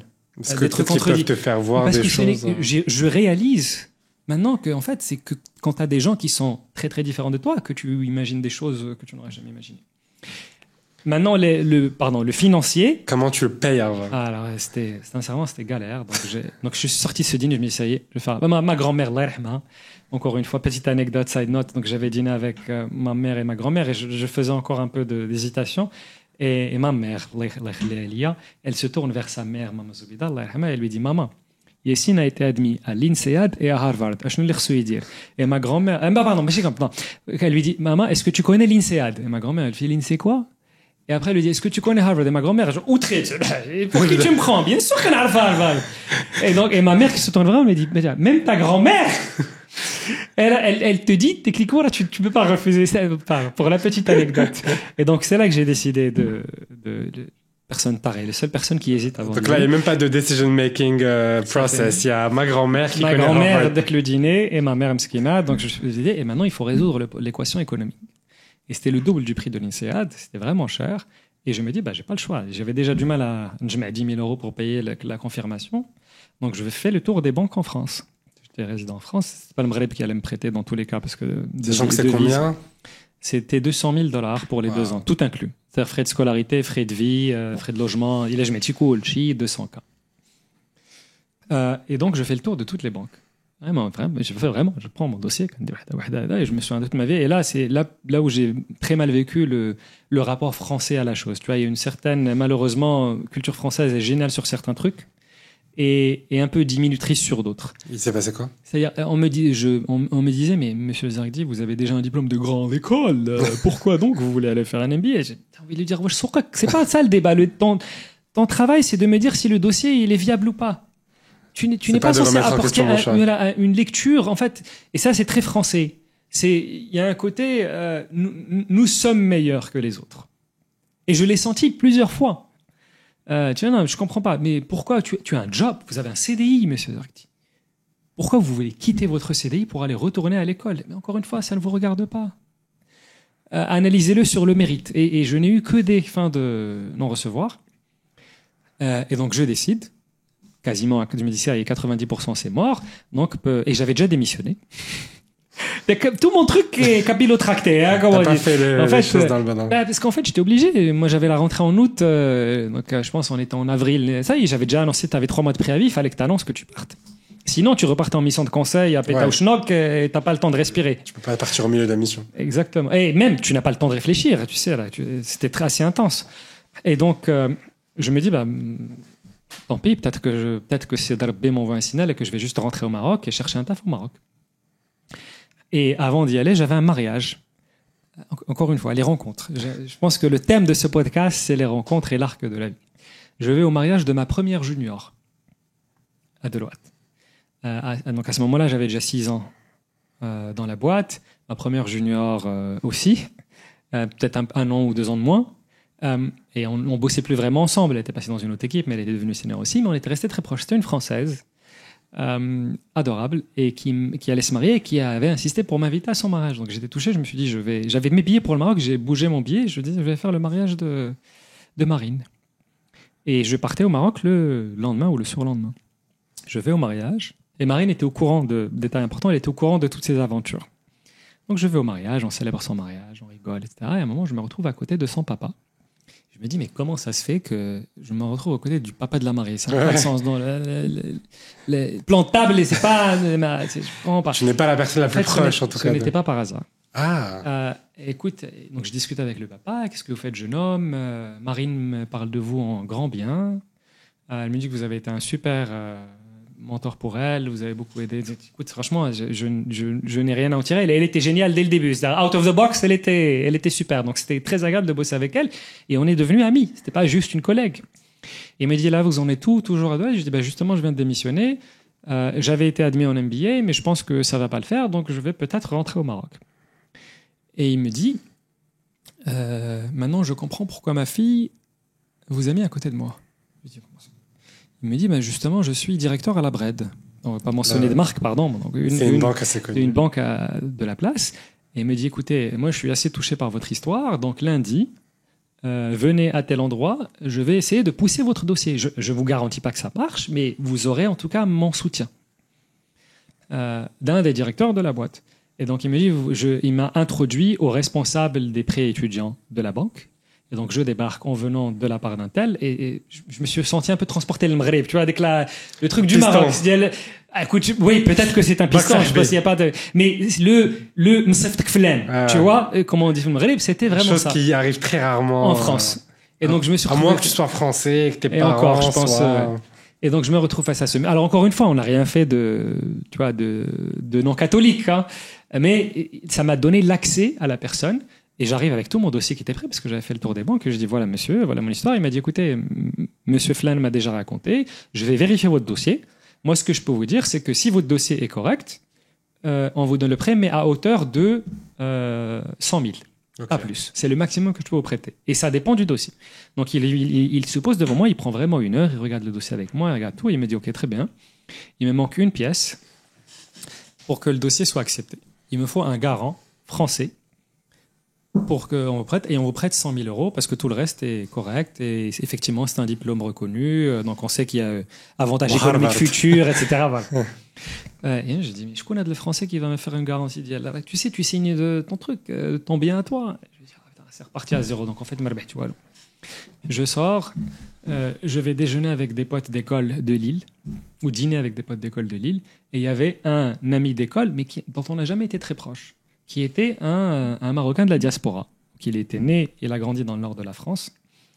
Un gars de Ouarzazate, donc un chleh français. Il est né, il a grandi en France. C'est un beurre, en fait, si tu veux. Et il était avec nous à l'école, mais en fait, on n'avait jamais été il était très sympathique au demeurant, on s'entendait bien, mais on n'avait jamais été proches. Et il était avec nous à ce dîner. Et donc, je le raconte, je leur dis, bon, bah, les gars, écoutez, c'est foutu, on est parti jusqu'au bout, j'ai regagné espoir, mais là, en fait, ça marchera pas parce que j'ai pas eu, il me faut un garant français, personne ne va me faire ça. Et ce monsieur attend la fin, encore une fois, attend la fin du dîner. Tu vois, une pudeur très, très berbère, encore une fois. Il attend la fin, il ne le dit pas devant les autres. Et à la fin du dîner, il me tire par le bras, il me dit, Yacine, écoute, j'ai envie de signer ce truc pour toi.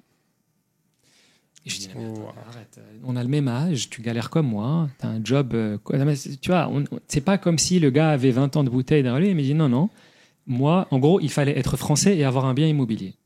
Toi, tu avais personne d'autre autour de J'ai toi? pas de famille en France. Je suis l'aîné de ma famille, le Des premier hommes, de ouais. notre génération à venir, probablement. J'avais des amis français, mais j'allais pas demander au père de mon pote d'être garant. Tu vois, c'était pas. Et donc, J'avais tu avais personne un peu pour faire abandonné l'idée? Oui, bah, je me disais, c'est pas possible. Oh, déjà, ça c'est que 100 000, mais il fallait encore trouver les 100 restants. Et donc, ce monsieur, encore une fois, il me tire et me dit, je dis monsieur parce que ça témoigne de tout le respect que j'ai pour lui d'avoir fait ça. C'est ce que il n'était pas obligé de le faire et ça ne lui rapportait rien du tout. Il me dit, et il me dit une phrase qui m'a beaucoup touché. Il me dit, j'ai envie de le faire parce que il est très rare pour moi de voir des gens de mon background familial réussir. Et je lui dis, qu'est-ce que tu veux dire? Il m'a dit, ben moi, je suis un beurre. J'ai grandi en France. Donc, tu vois, on a grandi dans un environnement qui n'est pas forcément le même que le Maroc. Moi, tous les Marocains que je vois qui viennent, qui font des bonnes études, c'est des... Encore une fois, aucune tare, mais de son visu à lui, c'est des fils d'eux, c'est des gens de Casa, des gens de Rabat, des gens de Fès, etc. Il me dit, moi, t'es le premier berbère que je vois qui parle shilha, qui me parle à mon niveau, qui est comme moi, qui s'est identifié. Il me dit, moi, j'ai envie de t'aider parce que pour moi, quelque part, j'aide quelqu'un qui me ressemble. Alors, tu vois, c'est cette espèce de proximité primaire, elle peut être bénéfique et négative, si elle est poussée à l'extrême. Mais là, en l'occurrence, il faisait du bien. Il dit, je me suis reconnu en toi, je suis en train d'aider un cousin à moi. Et je vais te signer mon truc. Et effectivement, il m'a signé le truc et j'ai eu mon crédit de 100K comme ça. Maintenant, il fallait trouver les 100K restants. 100K restants. Et donc, encore une fois, donc, en parallèle, j'avais postulé à la bourse d'Harvard. Mais tu n'as pas la réponse immédiate. Donc, je postule, je te donner tous les documents. La bourse d'Harvard me donne... Il m'avait donné combien? Il m'avait donné 50 000 $. Voilà, un truc comme ça. 50 000 $. Donc, à peu près la moitié de ce qui reste. Donc, ces 50 000, c'est une donation, c'est une bourse. C'est une bourse. Alors, ils appellent pas ça une donation. La manière dont ça fonctionne, c'est que c'est un ancien. Ils ont un système très rodé. C'est un ancien de l'école qui, souvent, a un vieil âge. Tu vois, ils ont fait leur carrière, ou pas forcément fortune d'ailleurs, mais ils ont fait leur carrière, ils atteignent un certain âge et ils veulent give back. Et ils créent un fonds qui est investi, très américain. C'est pas de l'argent qu'on donne à l'école directement, c'est un fonds qui est investi, souvent en bourse. C'est des endowments. C'est des endowments, exactement. Donc pour les gens qui nous regardent, c'est des fonds qui sont investis en bourse. Et comme ils sont investis en bourse, en fait, justement, c'est censé faire fructifier l'argent. Et ils prennent un dividende de ce fonds pour financer les bourses. Et moi, c'était un gars pareil. Donc tout, c'est dans le même thème. C'était un Africain qui avait fait Harvard dans les années 60 et qui avait dit, moi, je donne cet endowment, mais je veux qu'il profite à des étudiants africains. C'était sa seule condition. Et donc, encore une fois, et ce monsieur, je l'ai rencontré 2 ans plus tard. Wow. C'est un laïrhmou, encore une fois aussi. J'ai l'impression que je répète souvent, il y a beaucoup de gens qui nous ont quittés, hein, c'est le cycle de la vie. C'est un vieux papy adorable. Adorable. Et on a eu la chance de dîner avec lui. Donc, un an et 2 camarades de classe à moi. Donc, on était les 3 qui avaient eu sa bourse, avec lui et sa femme.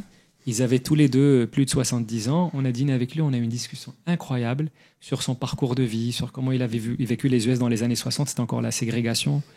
Quand il était retourné en Afrique, il était sud-africain. C'était un blanc sud-africain qui était pro-Mandela. Donc, il nous a raconté le fait qu'il était un petit mouton noir dans son pays. Enfin, encore une fois, c'est les histoires de vie qui étaient incroyables. Et ce monsieur, je lui devais, en partie, à lui et à beaucoup d'autres, le fait d'avoir été là-bas. Tout ce qu'il nous a demandé, c'était « Venez dîner avec moi, je veux rencontrer les étudiants qui ont profité de ma bourse. » Et le message qu'il nous a laissé, encore une fois, c'était « Give back. À votre tour, c'est pas forcément de l'argent, mais give back, recevez des étudiants, aidez les gens à postuler. En gros, c'est le cycle de la vie. Et c'est, encore une fois, c'est quelque chose qui reconnectait à mon soufisme et mon héritage culturel. Pour moi, c'était naturel. Mais je me sentais un peu à la maison, même à 8000 km de chez moi. Tu vois, je me disais, en fait, c'est des thèmes qui me sont familiers. Donc, moi, il te manque 50 000 encore. Voilà. Il manque 50 000, qu'est-ce que je vais faire?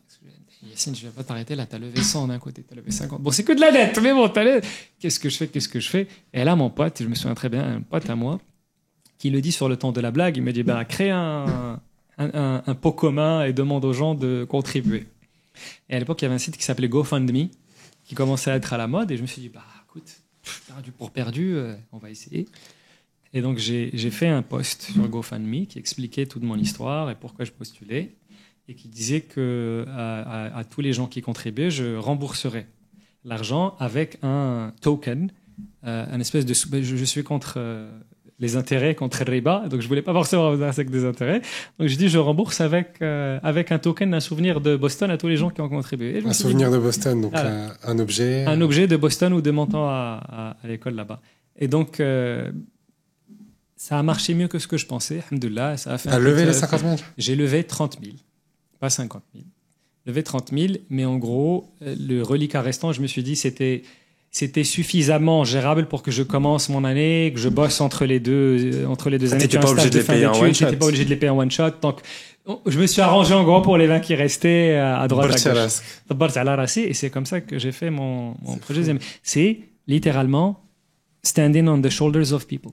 Je peux pas être ici en face de toi et prétendre que non, et que je l'aurais pas fait sans le pauvre gars de deuxième génération en France qui a signé de son truc que si je remboursais pas, c'était lui qui allait être redevable. Je l'aurais pas fait sans des gens comme Alex, je l'aurais pas fait sans Mehdi, et je l'aurais pas fait sans tous ces inconnus. C'est pas que des gens que je connaissais, tous ces inconnus qui ont contribué à cette cagnotte. Magnifique. Donc merci à tout le monde. Et j'espère être à la hauteur et pouvoir give back justement. C'est ça, ce que tu disais, c'est le cycle de la vie. Je suis sûr qu'il y a plein de gens. Tu vois, tu passes un peu de temps à Agadir, les étudiants. Ouais, j'essaie de rentrer autant que je peux. Parce que j'aimerais bien qu'on prenne 10 dernières minutes dans ce podcast pour parler un peu de ce que tu fais aujourd'hui, mais surtout du Maroc et de ce que tu vois là-bas et comment tu aimerais peut-être un peu contribuer un jour, parce que là, tu es basé à Abu Dhabi. Ouais. Mais c'est vrai, on se pose la question, pourquoi est-ce que tu es à Abu Dhabi et tu n'es pas au Maroc, tu vois? C'est une question qui me hante éternellement. Moi, je pense que tu l'as compris, hein, j'aime mon pays. Mais pour paraphraser Feu Hassan II, j'ai un amour païen pour ma terre. Une phrase du roi de Sa Majesté. Et là, moi, je me sens bien, tu vois, quand je rentre, je me sens bien. Il y a beaucoup de choses qui m'énervent, qui méritent tout ce que tu veux, mais je me sens bien. Je suis chez moi. Ouais.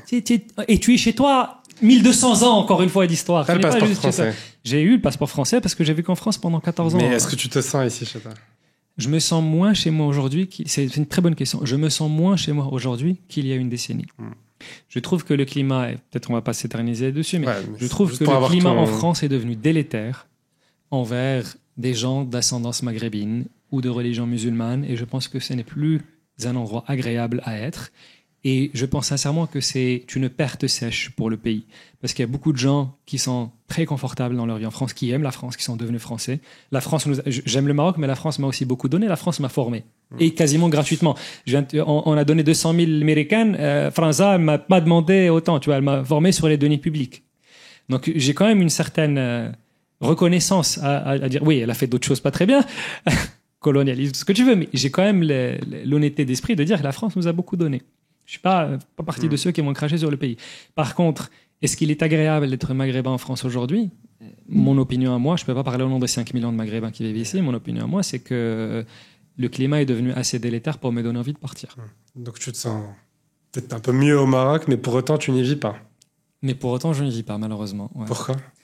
Écoute, c'est une très bonne question. Je pense que pour moi, j'ai juste suivi les opportunités professionnelles. Et c'est la quadrature du cercle. J'adorerais. C'est technique, la quadrature du cercle. En fait, personnellement, je suis bien filmé. Professionnellement, je n'ai jamais eu la chance de trouver le job qui m'irait au Maroc. Donc, le job, j'étais chez Google pendant 7 ans, à Londres, puis après mon billet, donc à Londres, puis à Dubaï. Et puis, j'ai eu l'opportunité de rejoindre AI71 à Abu Dhabi. Pour rejoindre la quête de l'intelligence artificielle, qui je pense est cette nouvelle révolution. En fait, j'ai vécu la révolution mobile, je suis assez vieux pour m'en souvenir. Je pense que maintenant, la nouvelle révolution, c'est la révolution de l'AI. Et j'ai pas eu la chance d'avoir ce genre d'opportunité au Maroc. Alors j'espère, peut-être que ce n'est pas forcément, la messe n'est pas dite et que ça viendra. Mais si tu veux mon opinion sincère, je la veux. Je pense sincèrement, j'ai jamais dit ça à haute voix.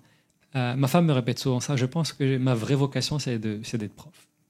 Okay. Je pense que ça se voit dans mon temps professoral. je pense que le give back, tu vois, le truc féru d'histoire, le côté très geek, un peu intello, je pense que j'adorerais, alors peut-être pas full-time job, mais peut-être qu'un moyen pour moi de me rapprocher du Maroc, c'est enseigner au Maroc, même peut-être juste en tant qu'intervenant, et c'est peut-être my way into giving back. D'ailleurs, et je tiens à le dire, encore une fois, il y a beaucoup de gens, tu vois, ils font un peu le blanc et noir. T'es au Maroc ou t'es pas au Maroc, donc tu es utile au Maroc, tu es pas utile au Maroc. Je pense qu'encore une fois, la diaspora est on ne peut plus utile au pays. C'est incroyable. On ne serait pas ce qu'on est sans notre diaspora. Et ça se limite pas qu'au foot. Tellement talentueux. Ouais. Mais donc on peut être très utile et apporter sa pierre à l'édifice, même de l'étranger. Maintenant, j'espère que j'aurai la chance d'œuvrer aussi, peut-être via l'enseignement, je ne sais pas. J'espère que peut-être que des gens écouteront ce podcast, te découvriront parce que peut-être qu'ils ne te connaissaient pas et on ne sait jamais, tu vois, c'est ce que tu disais. Ta vie, elle est fruit de rencontres. Peut-être que quelqu'un va te rencontrer. Je ne sais pas si vous nous écoutez et que vous avez adoré. En tout cas, ce n'est pas un appel à job. Hein, mais j'ai eu la chance, encore une fois, avec mes collègues de Google à l'époque, d'aller à 1337. Ouais. C'est à Ben Guerir. À Ben Guerir, enfin, ils ont deux campus. Maintenant, on avait été au campus de Khouribga. Ouais. Exactement. Après, j'avais vu l'UM6P à Ben Guerir. Et je tiens juste à saluer le travail incroyable que ces gens-là ont fait. Ça te redonne espoir dans l'avenir de ton pays. C'est-à-dire, je suis sorti. Tu en venais pour faire un talk, tu vois, donc tu arrivé pour te présenter un peu, tu raconter la vie. Moi, j'étais plus intéressé par ce qu'eux avaient à me raconter que parce que moi, j'avais à leur dire. Et je te jure, je suis sorti de là, mais boosté d'énergie. Je me suis dit, mais c'est génial. Adnas, ils ont une énergie, ils ont une envie. Ils sont anglophones, from scratch. T'as pas de problème. Ouled Cheb, Kabrin, ils parlent anglais fluent. Encore une fois, ça, pour moi, c'est la génération Internet, tu vois. Et ils sont prêts pour le monde de demain, ils sont prêts pour le Maghreb. Je suis sorti là en me disant, en fait, c'est pas que à Google que tu as des gens extraordinaires. Ouais. Ils sont même là. Il y a Ben Guerir et à Khouribga, tu as des gens extraordinaires. Et il faut reconnaître le travail qui a été accompli pour ça. Ouais, franchement, c'est exceptionnel, bravo à eux, mais je voudrais juste revenir sur un point, parce que c'est vraiment, moi j'essaie de rentrer dans le pourquoi du pourquoi. Tu dis, je n'y suis pas parce qu'il n'y a pas d'opportunité professionnelle. Je n'ai pas eu une opportunité professionnelle. Alors encore, peut-être que c'est sectoriel pour moi. Je pense, des opportunités, Sarah, j'en ai eu, et j'ai des amis qui sont rentrés, et je pense que les opportunités que j'ai eues étaient géniales sur papier. Je pense que j'aurais probablement vraiment adoré rejoindre certains des jobs qu'on m'avait offerts. Parce qu'une des tares aussi du Maroc, c'est justement de ne pas avoir cette diaspora talentueuse qui rentre. Je pense qu'elle rentre, contrairement à ce qu'on pense. Okay. Je pense qu'elle rentre. Tu prends, encore une fois, je vais faire de pub. Mais je te parle des gens très très qualifiés. Oui, mais tu prends l'OCP. Je trouve que l'OCP est un vivier de talent incroyable dans ce pays. Parce que j'en connais personnellement plusieurs. Et aujourd'hui, peut-être parce que maintenant ça fait plus d'une décennie, on commence à voir l'essaimage des anciens OCP, que ce soit dans le cabinet du PDG ou ailleurs, qui maintenant deviennent des dirigeants à droite à gauche. L'ambassadeur de Sa Majesté maintenant à Londres est un ancien du cabinet de l'OCP, qui est un télécomien d'ailleurs que je salue. Un mec incroyable. Donc, tu vois, moi je nuancerais. Je pense que les gens rentrent, peut-être pas forcément dans les volumes qu'on aimerait ou dans le pays a besoin, mais je pense que les gens rentrent. Je pense qu'il y a des vrais viviers de talent. Maintenant, il nous faut peut-être 10 viviers plutôt que 3. Peut-être dans le pays, et c'est peut-être sur ça qu'on devrait mettre l'accent. Et moi, j'adore cette philosophie. Encore une fois, pour rester sur l'OCP, je ne suis pas un expert en la matière, mais du peu que j'ai vu, ils ont une vraie philosophie de on va ramener les talents et ensuite on trouvera quoi leur faire faire. C'est l'inverse de ce que fait le job market. Job market, c'est j'ai un rôle précis Ouais, ou un chic fait. En fait, la philosophie, peut-être mettre à crédit du chairman de la boîte, c'était moi je ramène les talents, le reste va suivre.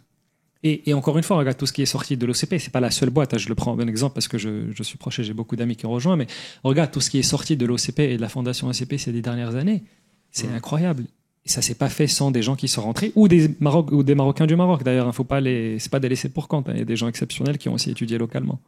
Ouais, donc peut-être qu'il y en a, mais il en faudrait plus. Et pour l'instant, tu n'en fais pas encore. Et moi, pour répondre plus directement à ta Ouais. question, je pense que moi, c'est peut-être plus une limitation sectorielle. Ouais.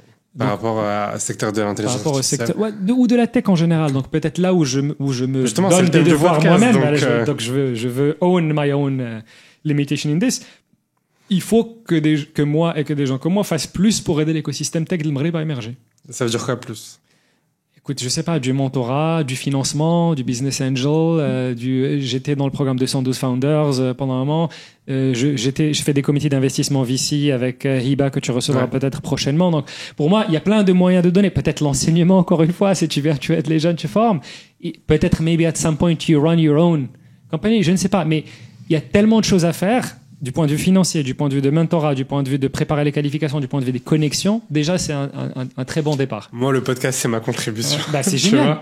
Sans y être pour l'instant. Et je peux te dire que ça inspire beaucoup de gens. En tout cas, Moi, on m'a transféré ton podcast, c'est comme ça que je l'ai découvert. Donc cool. le bouche à oreille fonctionne. Ah bah trop bien. Peut-être que, je sais pas si tu avais encore quelques messages que tu avais envie de faire passer, mais en tout cas, merci énormément, Yacine, pour ton temps. Peut-être avant de finir le podcast, ça me permet encore d'avoir des invités derrière. Si je devais inviter une personne sur le podcast, qu'est-ce que ce serait? Ne me dis pas, mais Mehdi. Écoute, il mérite, je pense, de passer. Enfin, tout le monde mérite à connaître Mehdi. Je le dirai, je suis son plus grand fan et je continuerai de le dire. Mais si tu veux que je cite quelqu'un d'autre, je dirais Hiba Amrani Alami. Parce qu'elle fait un travail incroyable justement sur l'essor de cet écosystème tech au Maroc. Et je pense qu'on a besoin de 10 Hiba qui font le même travail justement pour accélérer tout ça. Donc on minimise, alors le VC a beaucoup accéléré le Maghreb ces dernières années, mais on minimise l'impact d'une vraie industrie VC sur l'essor d'un écosystème tech. Ah, mais et là, Hiba pour moi est une championne. Qui a rejoint un nouveau fonds. Et on le voit de toute façon avec ce qui... Enfin, j'en parle souvent pendant les podcasts, mais on attend encore l'argent qui va être déployé par le fonds Mohamed VI pour l'investissement, qui va faire beaucoup va beaucoup aider. Ripple effects, que ce soit sur le VC ou sur le private equity également. Mais, Et d'ailleurs, juste, je tiens à signaler, encore une fois pour les gens qui nous écoutent, en fait, l'idée n'est pas forcément juste d'avoir que des fonds marocains, mais parfois avoir ces fonds d'amorçage, ça encourage d'autres à venir également. C'est peut-être ça aussi le rôle. Dans le programme du fonds Mohamed VI, tu as énormément de fonds étrangers qui ont postulé et tu as pas mal de fonds qui ont été présélectionnés encore. Donc il y aura plusieurs fonds. En tout cas, moi j'ai adoré ce podcast. Franchement, en fait, ce que je retiens, c'est juste que moi, je crois pas au hasard. C'est des rendez-vous, tu vois. C'est l'art, comme tu dis, de se mettre dans une position où tu peux rencontrer des gens. Peut-être que si tu n'avais pas été sociable, que tu n'avais pas parlé à telle personne, que tu donnais pas... Enfin, peut-être que tu n'aurais pas eu ce karma positif, tu vois. Je remercie mes parents, mon héritage familial et culturel. Moi, encore une fois, j'associe beaucoup de ces trucs-là à mon héritage culturel. Berbère, par exemple. Là, en fait, c'est un peu limitant quand je dis berbère parce que j'ai l'impression que ça lui donne une étiquette ethnique. Mais pour moi, c'est, tu vois, je pense sincèrement que l'arrière-pays marocain, comment on dit, la province, pour utiliser un terme français, a une énorme richesse culturelle, une manière d'être. C'est ça la vraie culture marocaine. Tu vois, une proximité. Et encore une fois, cette culture soufie, notre islam est très très différent de celui des autres. Maintenant que j'ai vécu dans d'autres pays arabes, je veux dire que l'islam marocain. Parce que là, tu habites à Abu Dhabi. Bah oui. Et l'islam marocain est très différent. Il est teinté de soufisme même pour les gens qui ne le réalisent pas. C'est-à-dire que pour moi, il ne faut pas être un Tijani pour être soufi. Le Maroc entier est soufi sans le réaliser. Parce qu'encore une fois, Explique-moi, comme si je ne connaissais rien. Mais c'est des siècles pour moi. Encore une fois, cette notion de cohésion sociale, d'ouverture, de tolérance. Tu vois, de Sidna qui était le protecteur de toutes les minorités religieuses et ethniques, c'est inscrit dans notre ADN, pas juste légal, c'est inscrit dans notre ADN culturel depuis des siècles. le stoïcisme, le ما كاينش المال جفاف, les choses vont mal et يقول لك alhamdoulilah, les choses vont bien. Tu vois, cette espèce de relativisme, de it will be better, it will get better. Pour moi, c'est l'héritage soufi du Maroc qui fait ça. Chose que tu ne vois pas là-bas. Chose que tu vois moins en dehors du Maroc. Pas forcément pas, mais tu le vois moins en dehors du Maroc. Tu le vois moins vraiment aux Émirats, par exemple. C'est un pays incroyable. Ouais. Les gens sont très généreux. Sincèrement, je pense qu'il y a une énorme différence avec leurs voisins.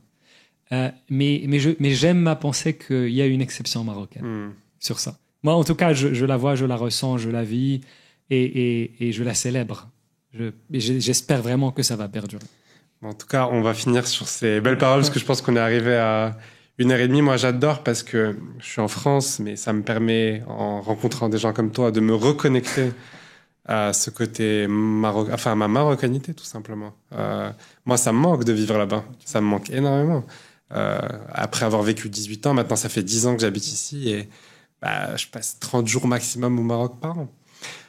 Donc, en tout cas, merci beaucoup, Yacine. J'espère que vous avez apprécié ce podcast et que vous avez apprécié l'histoire de Yacine. N'hésitez pas à commenter, liker, partager autour de vous. Et puis, pardon si c'était trop long. Et puis merci beaucoup pour votre écoute et puis au prochain épisode. Ça marche. Merci. Salut. J'espère que c'était bien. Ouais, trop bien.